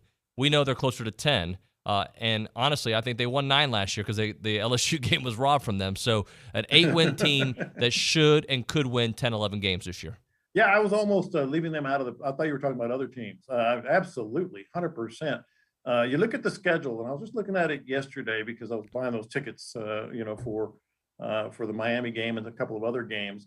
And I was looking at the schedule. I'm like, it really, and people play this game all the time. Well, they can win this one, and the kind of hopeless romantics and the optimists always say, well, I think they're going to win 10 games, even though your team is not good enough to win 10. How good is this team compared to the schedule is how you have to look at it. Like set yourself back a little bit. Are they really? I have a question about the quarterback. I still, by the way, and I know I said this to you maybe 6 months ago, I still think the freshman is going to be the starting quarterback. Yeah. I really do. And that's based on not just, a wide-eyed optimism. It's just, talking to people and seeing some of the things that I've seen. If he can do it, that's a big question. If he can do it, if they can do it, whichever quarterback it is, this is an 11-win team easy. I think it's easy. Then you got to flip the coin on the other couple. But I really feel like this team can go to 11 just playing up to the standard that we expect that talent to be. But, John, you look at their schedule, and they will be favored as of right now in every game but the Alabama game. They'll be favored against Arkansas. They'll be favored against Miami. They'll be favored against Ole Miss. If things continue the way we think they will, they'll be favored in all those games. I think you're right. But the way I look at it also, there's always somebody else. Yeah. There's always another team, at least one team, that either comes up and bites you or either comes up and scares the living daylights out of you. And I actually like that aspect of the SEC. I think that's what makes the SEC the SEC. The teams that can respond to that. And I'm trying to think of a good example. You could probably come up with one where the Aggies were like favored against a team, were up against it big time, maybe losing in the fourth quarter. And I'm not counting Alabama because they were favored. But I'm saying, and then have the wherewithal to make the plays, to get tested in the fourth quarter and still win the game.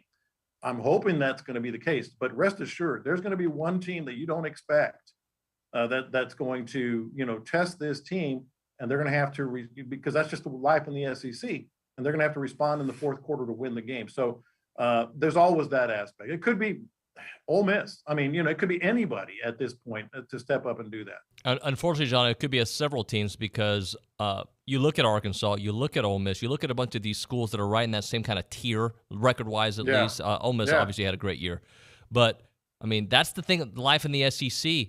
Like Arkansas, how many of those times did A&M dominate that series, but how close were those games at the very end? Like, that's been the recipe. Comebacks, like 2 or 3. Yeah. At least 2 or 3. It could be Arkansas. I think they're going to have some questions at receiver and other places. Their offensive line is going to be good, but I think it could be them. I couldn't predict the team. I just know there's going to be one. And I really, not just because my buddy's coming and we're going to have a big tailgate, but I really think that Miami game is perfect for this team. Absolutely. I'd like to see the Aggies struggle a little bit. I know that sounds counterintuitive against App State. Get tested by a really good team or Sam Houston. And then hopefully, run away with a 20-point victory, but, be able to be slapped in the mouth a little bit and get that test. I like that, and we'll close it here. That Kent State game kind of reminded me of that, where it was a game in the second quarter, and then all of a sudden it wasn't a game. I don't like that feeling during it, but afterwards Not while grow. It's happening. Right. Yeah. Hey. Not while it's happening, but you're like, wow, that was a great way for this team to kind of show itself before it gets into SEC play. John, we appreciate you, sir. Let's talk soon. You're the man. Thanks, man. John Lopez on the BCSI hotline, as always, bringing it. Sports Radio 610. You can hear him here shortly, not too long from now. All right, we're talking Camp Milliken right now. Our good friends at Milliken Reserve have Camp Milliken every year. It's such a great place to go for your kid, or your kids, I should say.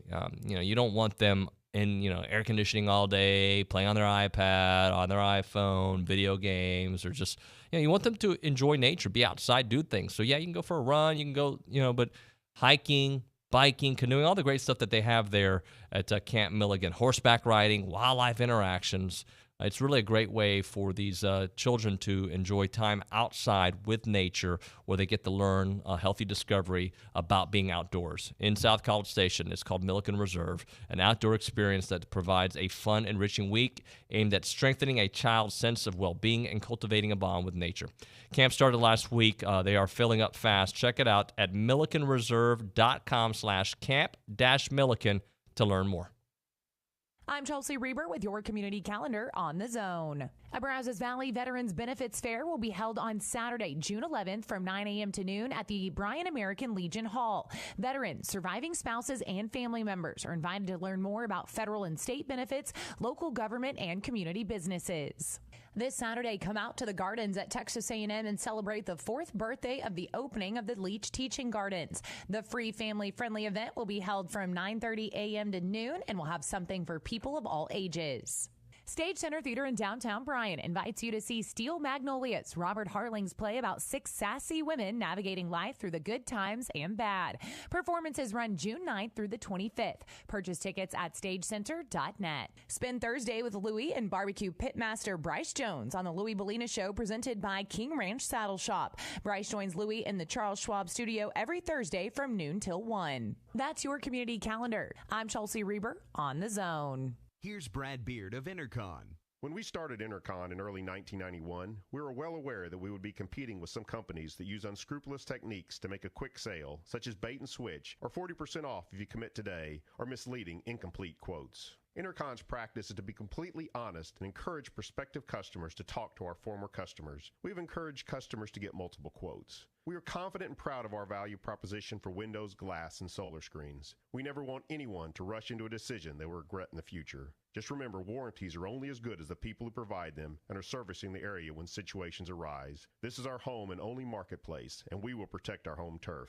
You've probably heard the saying, the buck stop here, and that is with me, Brad Beard, president and co-owner of Intercon LLC. Whether you have new construction or an existing home, let the fine folks from Intercon help your home energy efficiency year-round. Call Brad Beard of Intercon today at 823-3639. That's 823-3639. If you have a debit card, you're used to spending money. But what if your card actually ended up earning you money? That's not exactly normal, but that's what you can get at A&B. It's called Kasasa Cashback Checking. Don't mind the weird name. What you need to know is that it's a free account with cash rewards. Use your debit card for everyday purchases, and we'll pay you cash back every month. If that doesn't sound like normal banking, well, guess what? We're not a normal bank. So contact A&B today and ask for Kasasa or visit ANB.com. Equal housing lender, member FDIC. Make sure to enter each week to win a Texas Summer Survival Kit presented by Field to Family and in part by the Smokin' Aces barbecue team. Win a $50 gift card to Superior Auto Services, a $50 gift card to Field the Family, 4 tickets to the Cinemark Theater, Fiesta Texas Six Flags, and the Brazos Valley Bombers. Enter now at zone1150.com. Enter each week to win the Texas Summer Survival Kit presented by Field the Family.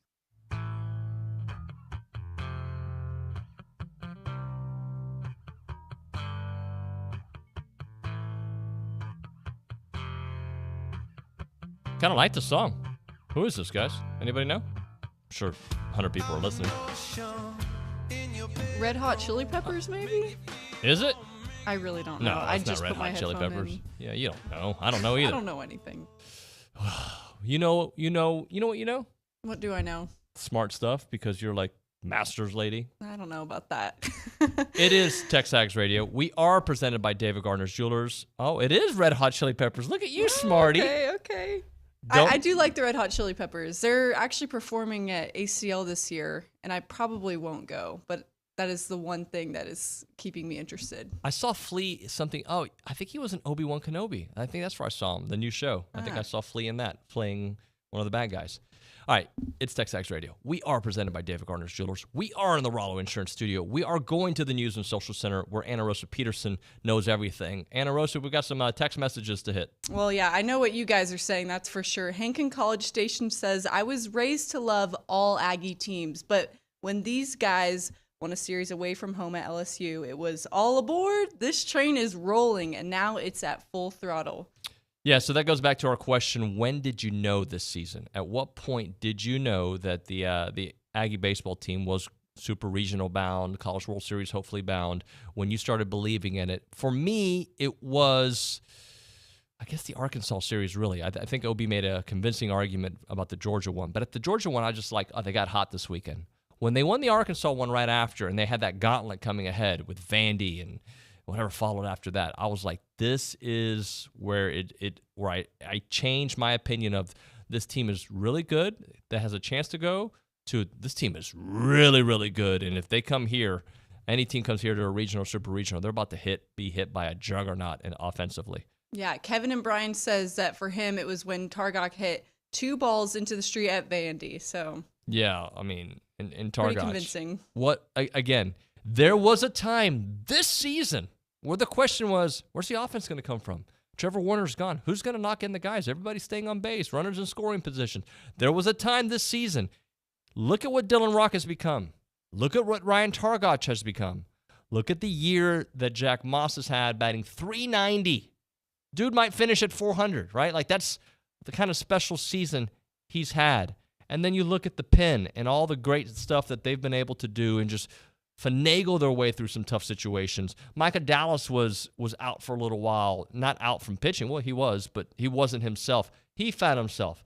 Hopefully Nathan Depner gets back to his normal self this weekend. Anna Rose, anything else? We have some questions. Johnny in College Station asks, if we win this weekend, do we go to the dance? Omaha. Yeah, we do. 8 teams are going to go to Omaha, and hopefully it's Texas A&M that is representing. There's going to be some more SEC teams in there, guys. That's just the way it is when you have 5 that are in the final 8, if you will. Excuse me. Yeah.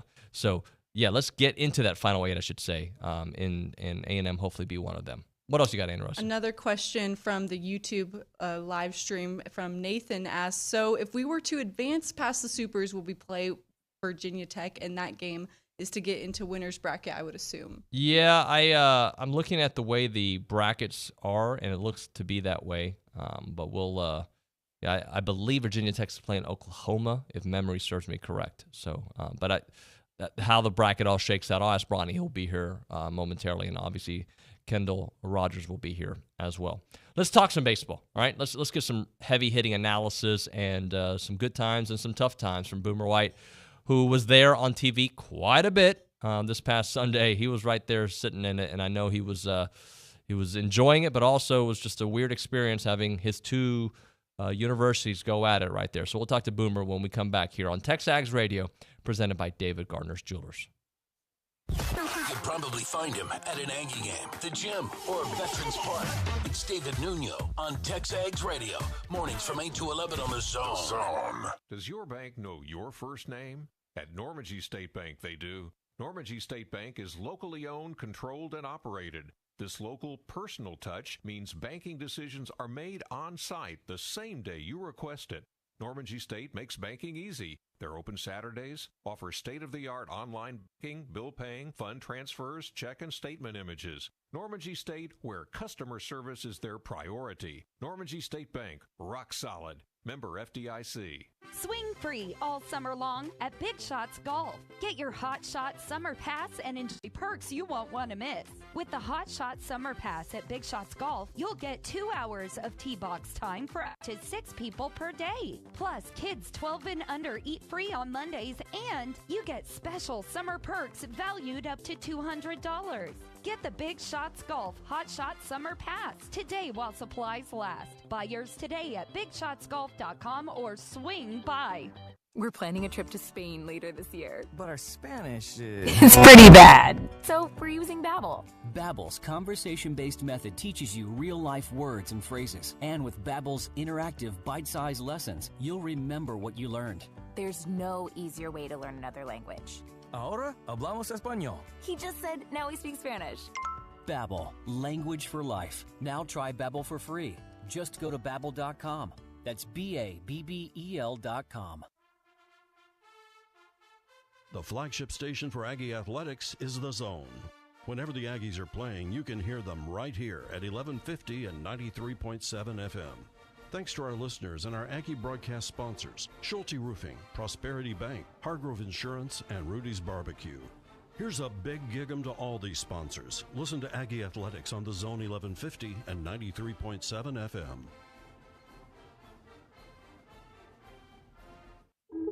Keyshawn, J. Will, and Max. What is it about fathers, though? When you become a father, for some reason you get obsessed with the light switches being out. I hate that stuff, leaving lights on and doors open. Man, doors, they leave the door open sometimes, and I live in the mountains, man. So when you leave the doors open in the backyard, we got field mice, we got coyotes. I told them, I said, one day, y'all gonna leave that damn back door open. All that. Y'all gonna leave that back door open one day, and y'all gonna come downstairs, and he gonna be sitting there looking at y'all. See, and y'all gonna be scared as hell. Key, I agree. When you leave the room, just turn the light switch off. What is that about? I remember even when I was a kid, I'm like, it's like an extra 2 cents. But not if every damn light on in the house. You got the lights on. Yeah. They got the TV on that they left on that they're not and watching. Going AC on. AC on with the AC windows on, open. It's just too much. Spend your mornings with Keyshawn, J. Will, and Max, powered by WC Tractor. Mornings from 5 to 8 here on The Zone.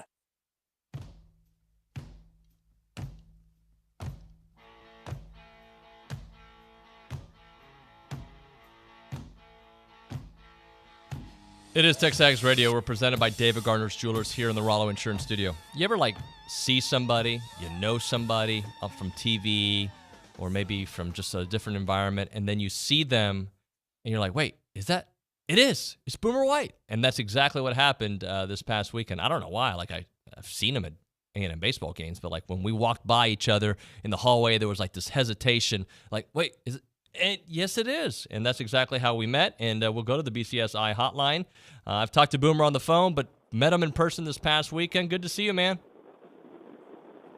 Yeah, good to see you, too. It was the first time we'd seen each other in person and shook hands, so I was glad to finally do that and talk for a little bit. It was in, I guess that was probably in that 7th inning, wasn't it? That hour-long 7th or something? It was early. It was, and quickly after that, your pops came and sat next to me, and we watched the end of the game together, too. There you go. Well, I'm sorry you had to deal with both of us in a span of a couple hours, but it was a fun game to definitely be at and be a part of. So, I wanted to get your perspective on it because it's obviously it had to be difficult, right? I remember, and look, this is a completely different kind of situation, but I used to work for an NBA franchise, and it took on the team that I grew up watching, and it was like a weird feeling for me, and I didn't even play. You got love for both, but your loyalties are here. But, for you, who spent so much time at TCU, finished at Texas A&M, a place that you've always loved, that had to be, such a difficult evening, but maybe enjoyable at the same time. Yeah, I would definitely say enjoyable. One, because the outcome, seeing A&M finally get that monkey off their back, but Coach Schloss has referred to it one time on how it'll get easier as the players that he recruited and he was involved in move on, and it's a new batch of guys. I would say that's the same thing for me.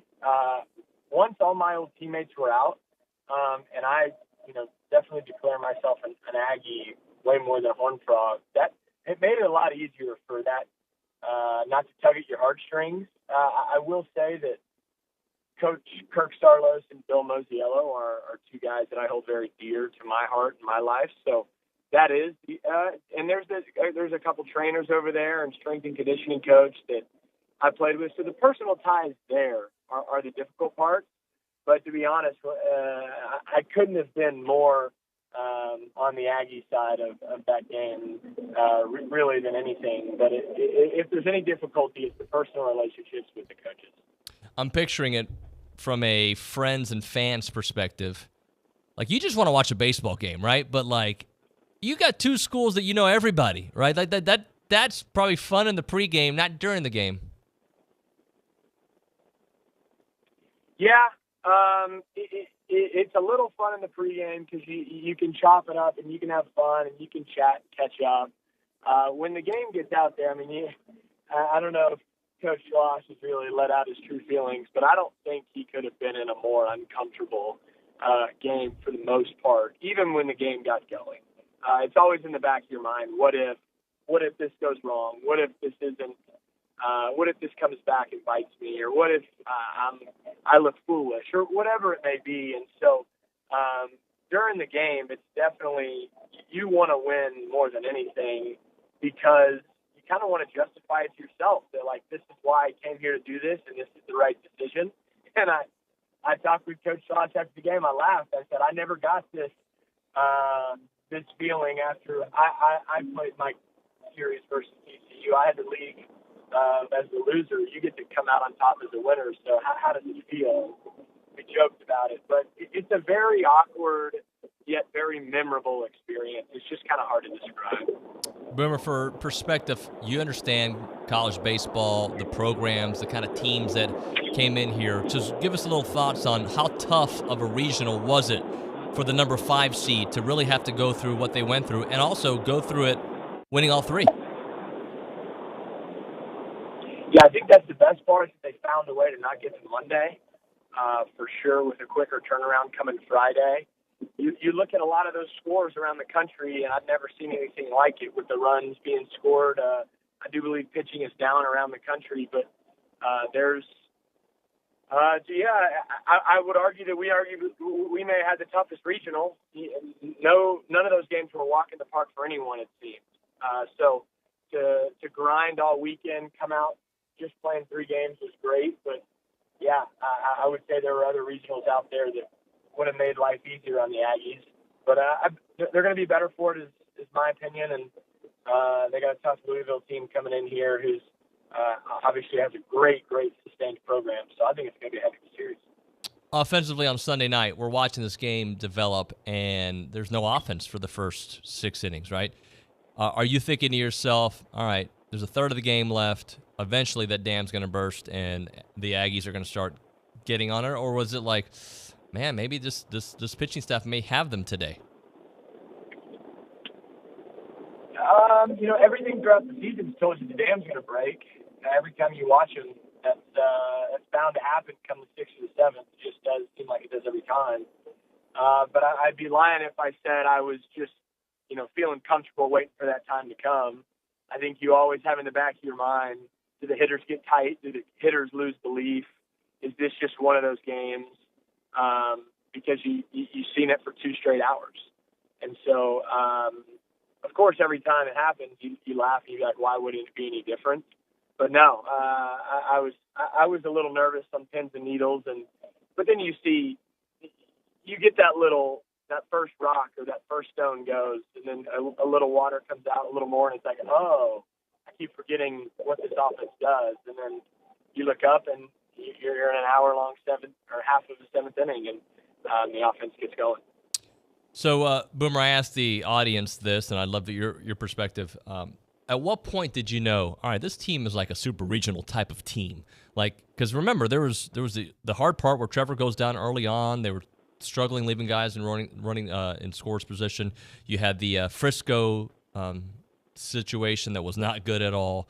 But then SEC play and things started trending in the right direction. Was it LSU? Was it Georgia? Was it Arkansas? Was there a point where you're like, yeah, this team is going places?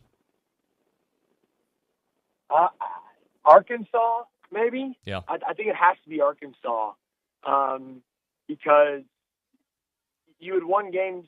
LSU could have been a flash in the pan because you had recently not been playing well. Georgia scoring 20-something runs, you thought that was just a fluke or something. Maybe the arms are down. But when you do it week in and week out, and then you bring in the top 5 team in the country in Arkansas, and then you see that our bats can handle all of their arms, that was the first time I had seen, like, man, maybe there aren't many teams in the country with the arms it takes to beat this off. And so I continued to see that over the last week with other regionals and other teams, but even the best of the best, there's times when this offense could put a dent in anyone. And so I think that was the first time that I was like, wow, there's nothing really out there that has shut us down. So I have no reason to believe that it would start now.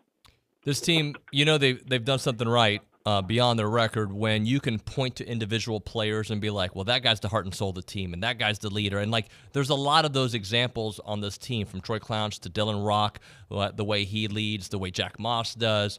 This team is peppered with guys that have bring so much to the table beyond just what you see on the baseball field. Yeah, and I think that it took a while for them to come into their own, because you thought that with the grad transfers and the experience even within the program that one or two of those guys was going to come surface. But, yeah, it's been a lot of different ways. You knew Troy Clounce from the beginning was going to be one of those guys after hearing Coach talk about him, and over the season Dylan Rock's turned into that. But, there are even bench guys, and guys, you see Nathan Detmer, Micah Dallas, Rody Barker out there, even in the dugout. I was sitting next to the dugout listening to them.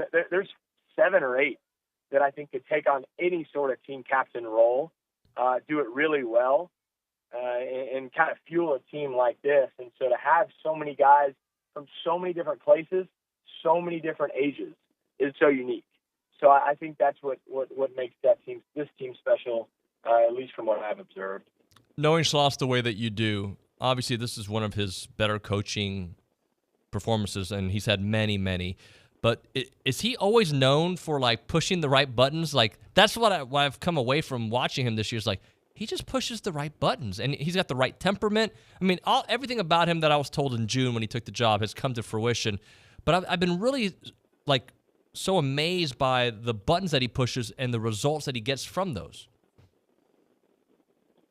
Yeah, I think that I can't say that I've known that Coach Schloss was a guy who's an in-game genius on shifting, whatever it may be. But I do think that how these games have shaken out with wild comebacks and high-scoring games, I think he's been forced to take those chances. And look, we're going to just have to go all out every game here, because if we play conservative or we don't make changes, then we could give up 15 runs and only score 6 or something like that. And so I think that just by the nature of the conference and the team itself, he's felt the freedom to just say, look, we're coming in projected 13 or 14 in this conference. Like, what the heck is overshifting really going to matter? Let's go do something to make some noise and really try and make a change that I can make via my decisions in the dugout. That's probably my best guess. But to answer your question, I never knew him as that kind of coach. But you've definitely seen it up close and afar all season. No doubt. We are talking to Boomer White here on the BCSI hotline. It is TexAgs Radio, presented by David Gardner's Jewelers. All right, so what is it like? So you saw how Olsen was rocking this weekend, especially Sunday night. What is it like to play in that kind of atmosphere when it's your fans? It's incredible. It's hard to put into words. I think that it takes sometimes being a fan and seeing what's going on around you in a sea of maroon to really know what you experience on the field or in the dugout. Because you can try and soak it in, you can try and look around, but it's just really hard to have that perspective when you're in the midst of a high adrenaline battle like that. But yeah, guys yelling your name, chanting your name, or wanting to talk to you before or after, and just all the eyes on you no matter what you do, and feels like everyone's just on edge. It's such a unique 3 or 4 hours, in our case 5 hours, spent in that kind of environment. You really can't put it into words. You can't replicate the feeling. And all of these guys are going to be done playing one day, and they're going to come back and see it kind of like how I do. And just, it is the one thing that I really, really, really, really miss.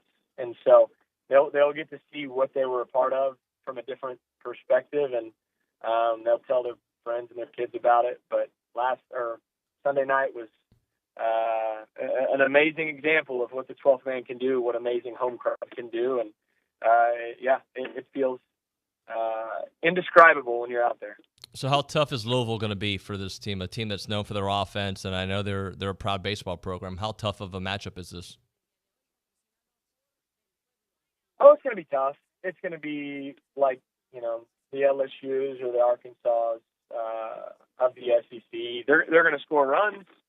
To be honest, I see it shaking out like most of the season has. I don't think A&M's going to win many games allowing less than 3 or 4 runs. And I don't see them being held to under 4 runs really ever. So I think we need to be in it for 3.5, 4 hour games and just get to enjoy the action and the offense. And, maybe we get one of our starters or one of our long relievers come in and shut them down for 5 or 6 innings. But I would expect a very tight battle, and wouldn't stun me at all if it went to 3 games, and it wouldn't stun me if Louisville came and won. I think it's going to be tight the whole time. So what is the biggest key then this weekend? Because this is a team that has struggled with defense. They have struggled with some starting pitching at times. And their pen has been really good recently, I think. But what's the biggest key to you, Boomer? And guys out of the pen. I'm actually going to go. I think the bullpen needs to be there. There's just been too much inconsistency with starting pitching. Detmer and Dallas have shown signs of greatness, but I would say more often than not in the last 2 or 3 months.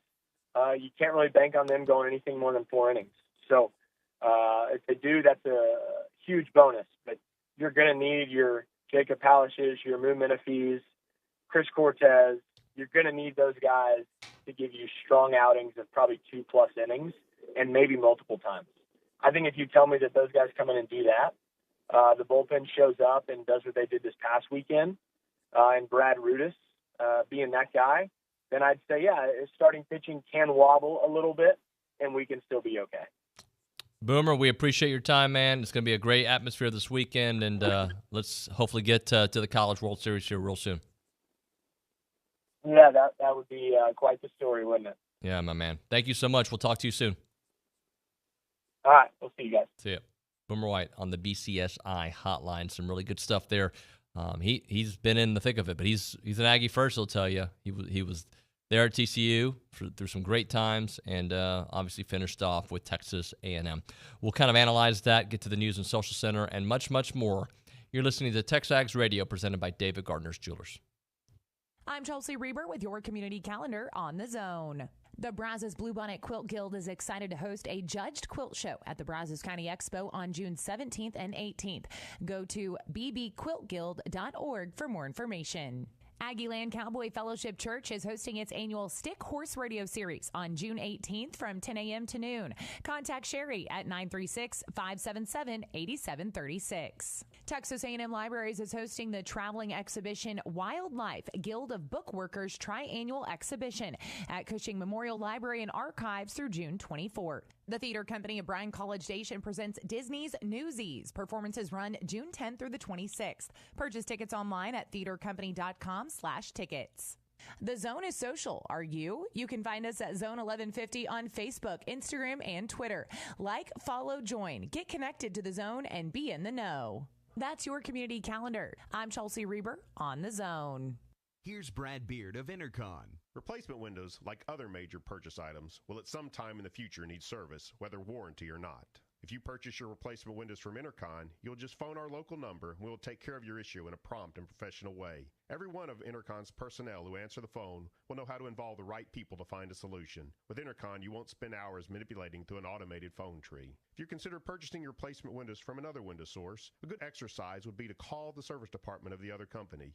You might come away thinking it'd be better to put your trust in a local company with a solid and well-established reputation. Ask your friends and colleagues about the customer experience they had with Intercon. We are proud of our track record and our commitment to long-term customer service. Trust Intercon, a family-owned local business, with all of your window needs. Whether you have new construction or an existing home, let the fine folks from Intercon help your home energy efficiency year-round. Call Brad Beard of Intercon today at 823-3639. That's 823-3639.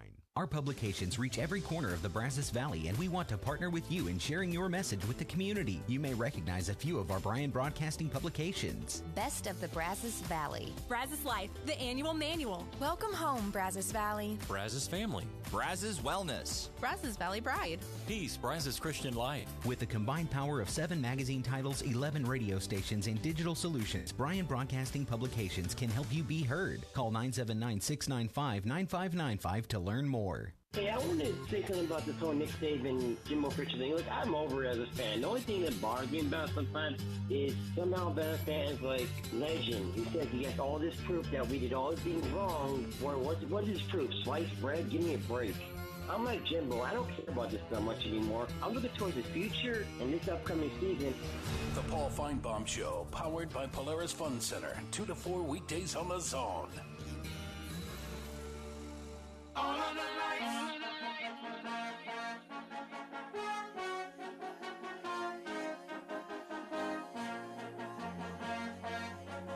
TexAgs Radio, presented by David Gardner's Jewelers here in the Rollo Insurance Studio. Anna Rosa, are you a Pete Davidson fan? You know, I'm more of a Kanye fan. If we're talking about Kim dating Pete, I would have to support Kanye. I'm on Team Kanye too, but he's a little crazy. But Yeah. do you find Pete to be funny? There's that one movie that he was just in. About his life? Yes, That was a good I thought movie. that was a really good movie. I don't think he's the funniest guy, but I find him very captivating. He's just a very interesting person. There is something intriguing about him. Yes. Yeah, I'm not a super fan of him. I don't really watch SNL. I think he's still on that show. I don't even know. Well, that's how they met. Oh, that's how they met. Mhm. Okay. Well, that guy, he's got a resume. I'll just say that he's got a good resume. So the topic earlier was about teams that are going to do better this year in SEC play. Like who's got the biggest leap? And I'm feeling good about my LSU answer more than anything. And by the way, I don't think LSU's like going to win 10 games or anything. But when you talk about what they did overall and what they could do this year, I definitely see a 2 or 3 win improvement potentially in their future. I see A&M 2 or 3 win improvement in their future. I thought South Carolina at first glance because they have a better quarterback, but they won 7 games last year. They're not going to win 2 or 3 more games in the SEC. Maybe win a game or 2 more, but not 2 or 3. Florida, can they win 2 or 3 more games? I think they can. I know John Lopez was a little bit he wasn't feeling that at all. Tennessee, I think they're going to be a better football team. Does that mean they win 10 games? No, I don't think they're going to win 10 games. Let me go through their schedule because, they got Ball State, they got Pitt. That's going to be a tough game at Pitt.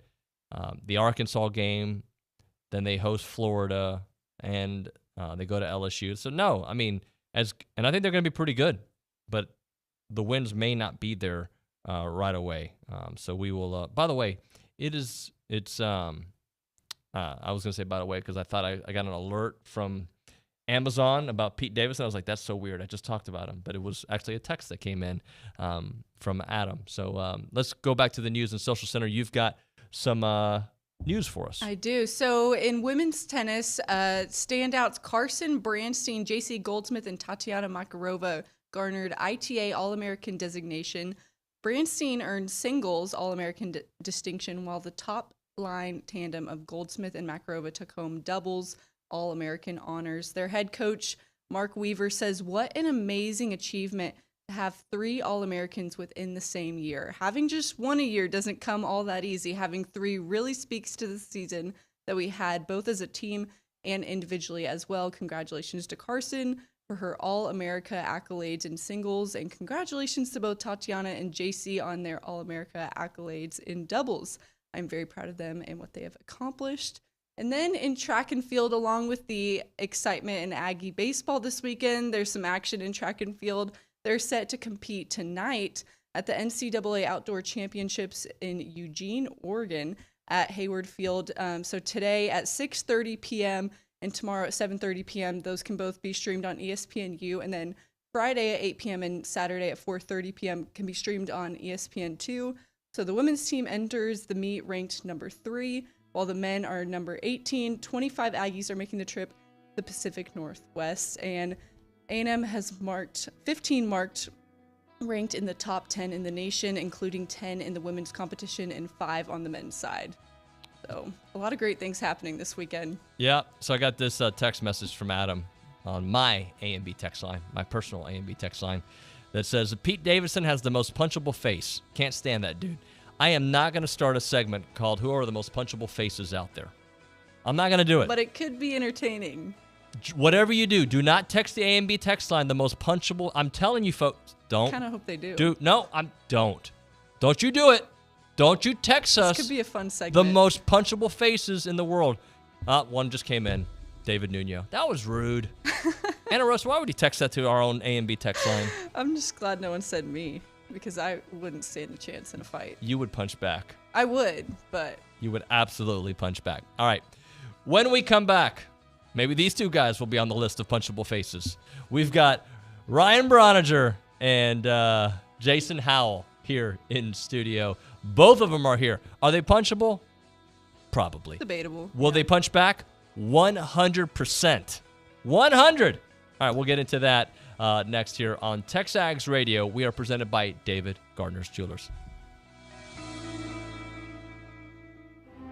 high school sports don't just happen.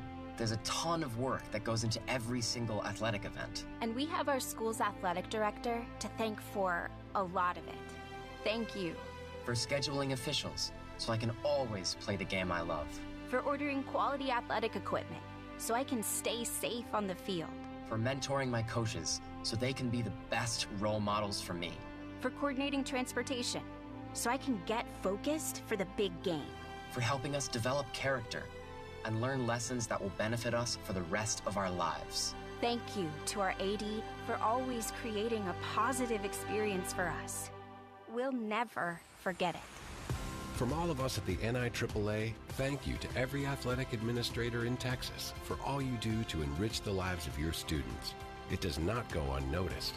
This message presented by the NIAAA, the National Interscholastic Athletic Administrators Association. You can listen to your favorite shows, Louie, Chip, TexAgs, or Paul Feinbaum online at RadioAggieland.com or Zone1150.com. This is KZNE College Station Bryan, Aggieland's home for sport. For sports.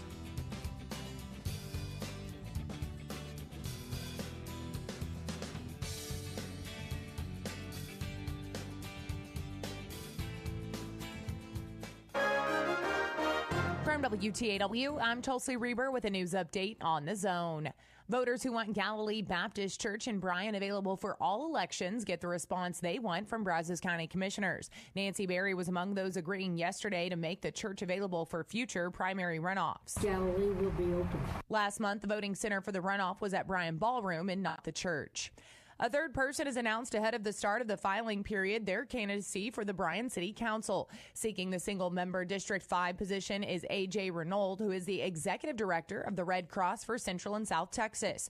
The official filing period starts July 23rd. A Bryan man who admitted last year to unlawful carrying of a weapon was arrested Monday night for firing a gun during an argument outside a Bryan convenience store. According to the Bryan police arrest report, an officer told 21-year-old Anders Schoen that he would not be charged with a felony offense. Schoen was arrested for disorderly conduct after admitting firing 2 shots in the air after resuming an undisclosed altercation with a man that started last year. Officers found a gun and 1 shell casing. Schoen is out of jail after posting a $2,000 bond. A Bryan woman woke up from a nap Monday afternoon to find a stranger in her apartment bedroom holding some of her daughter's clothing. The man ran out of the apartment before police arrived, but officers found him in the apartment parking lot. 31-year-old Rami Jackson of Bryan, who was released from jail 3 weeks ago after serving 1 month for a parole violation, remains held in lieu of a $20,000 bond. Monkeypox reaches Texas. The state's first case is a Dallas County resident who recently returned from Mexico. The patient is isolated at home. A few people in Dallas who may have been exposed are monitoring themselves. Public health officials are also contacting passengers on a flight that the infected person took from Mexico to Dallas. For more news, go online to WTAW.com. I'm Chelsea Reber on The Zone.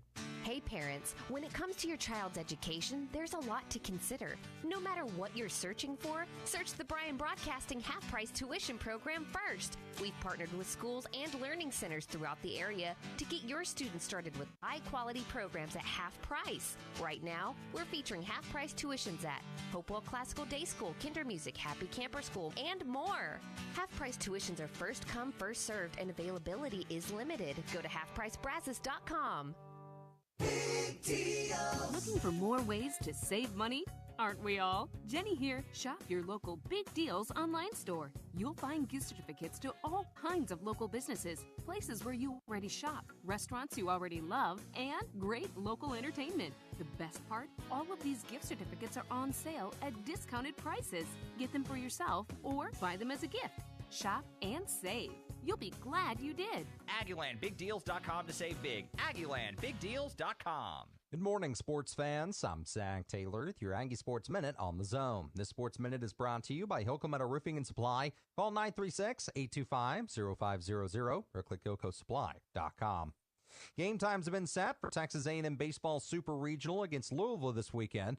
The Aggies and Cardinals kick things off Friday at 7 p.m. at Bluebell, followed by a 3:30 showdown Saturday. The possible Game 3 is Sunday at a time to be determined. A&M Track and Field kicks off its NCAA Outdoor Championship run today in Eugene. And the Maroon and White are the only Division I team to boast 2 dual-sport athletes, with football players Devon Achane and Bryce Foster, who will compete in the 100-meter dash and shot put, respectively. Foster, who started every game at center for the Aggies in the fall, was asked how he got into shot put. You're a little too big to play 7-on-7, so you're trying to figure out something to do, and I found this sport where you could throw like a heavy rock as far as you can, whoever threw it the farthest wins, and so I just stuck with that, and I was like, oh, well, I'm pretty good at it, so I kind of stuck with it. Bryce and the 18th-ranked Aggie men compete today and Friday, while the 3rd-ranked women will take center stage tomorrow and Saturday. Things get underway this evening at 6:30 Central Time. A&M men's golfer Walker Lee has been named a 3rd-team All-American by Ping, and women's tennis standout Carson Branstein was named an ITA All-American in singles, while the tandem of J.C. Goldsmith and Tatiana Makarova took home doubles All-America honors. And that's been your Aggie Sports Minute, brought to you by Hilco Roofing and Supply. On The Zone, I'm Zach Taylor. Everything in life has rules, and The Zone has prize rules for all contesting. You can check them out at zone1150.com. You may know you can win once every 30 days. There can only be one winner per household per month. You have 30 days to pick up your prizes. You have to be 18 or older to win. You have to present a legal ID to claim your prize. All prizes are non-transferable and not for resale. To make sure you do know all the rules, or if you have any questions about the prize rules, make sure to visit zone1150.com. Zone1150.com.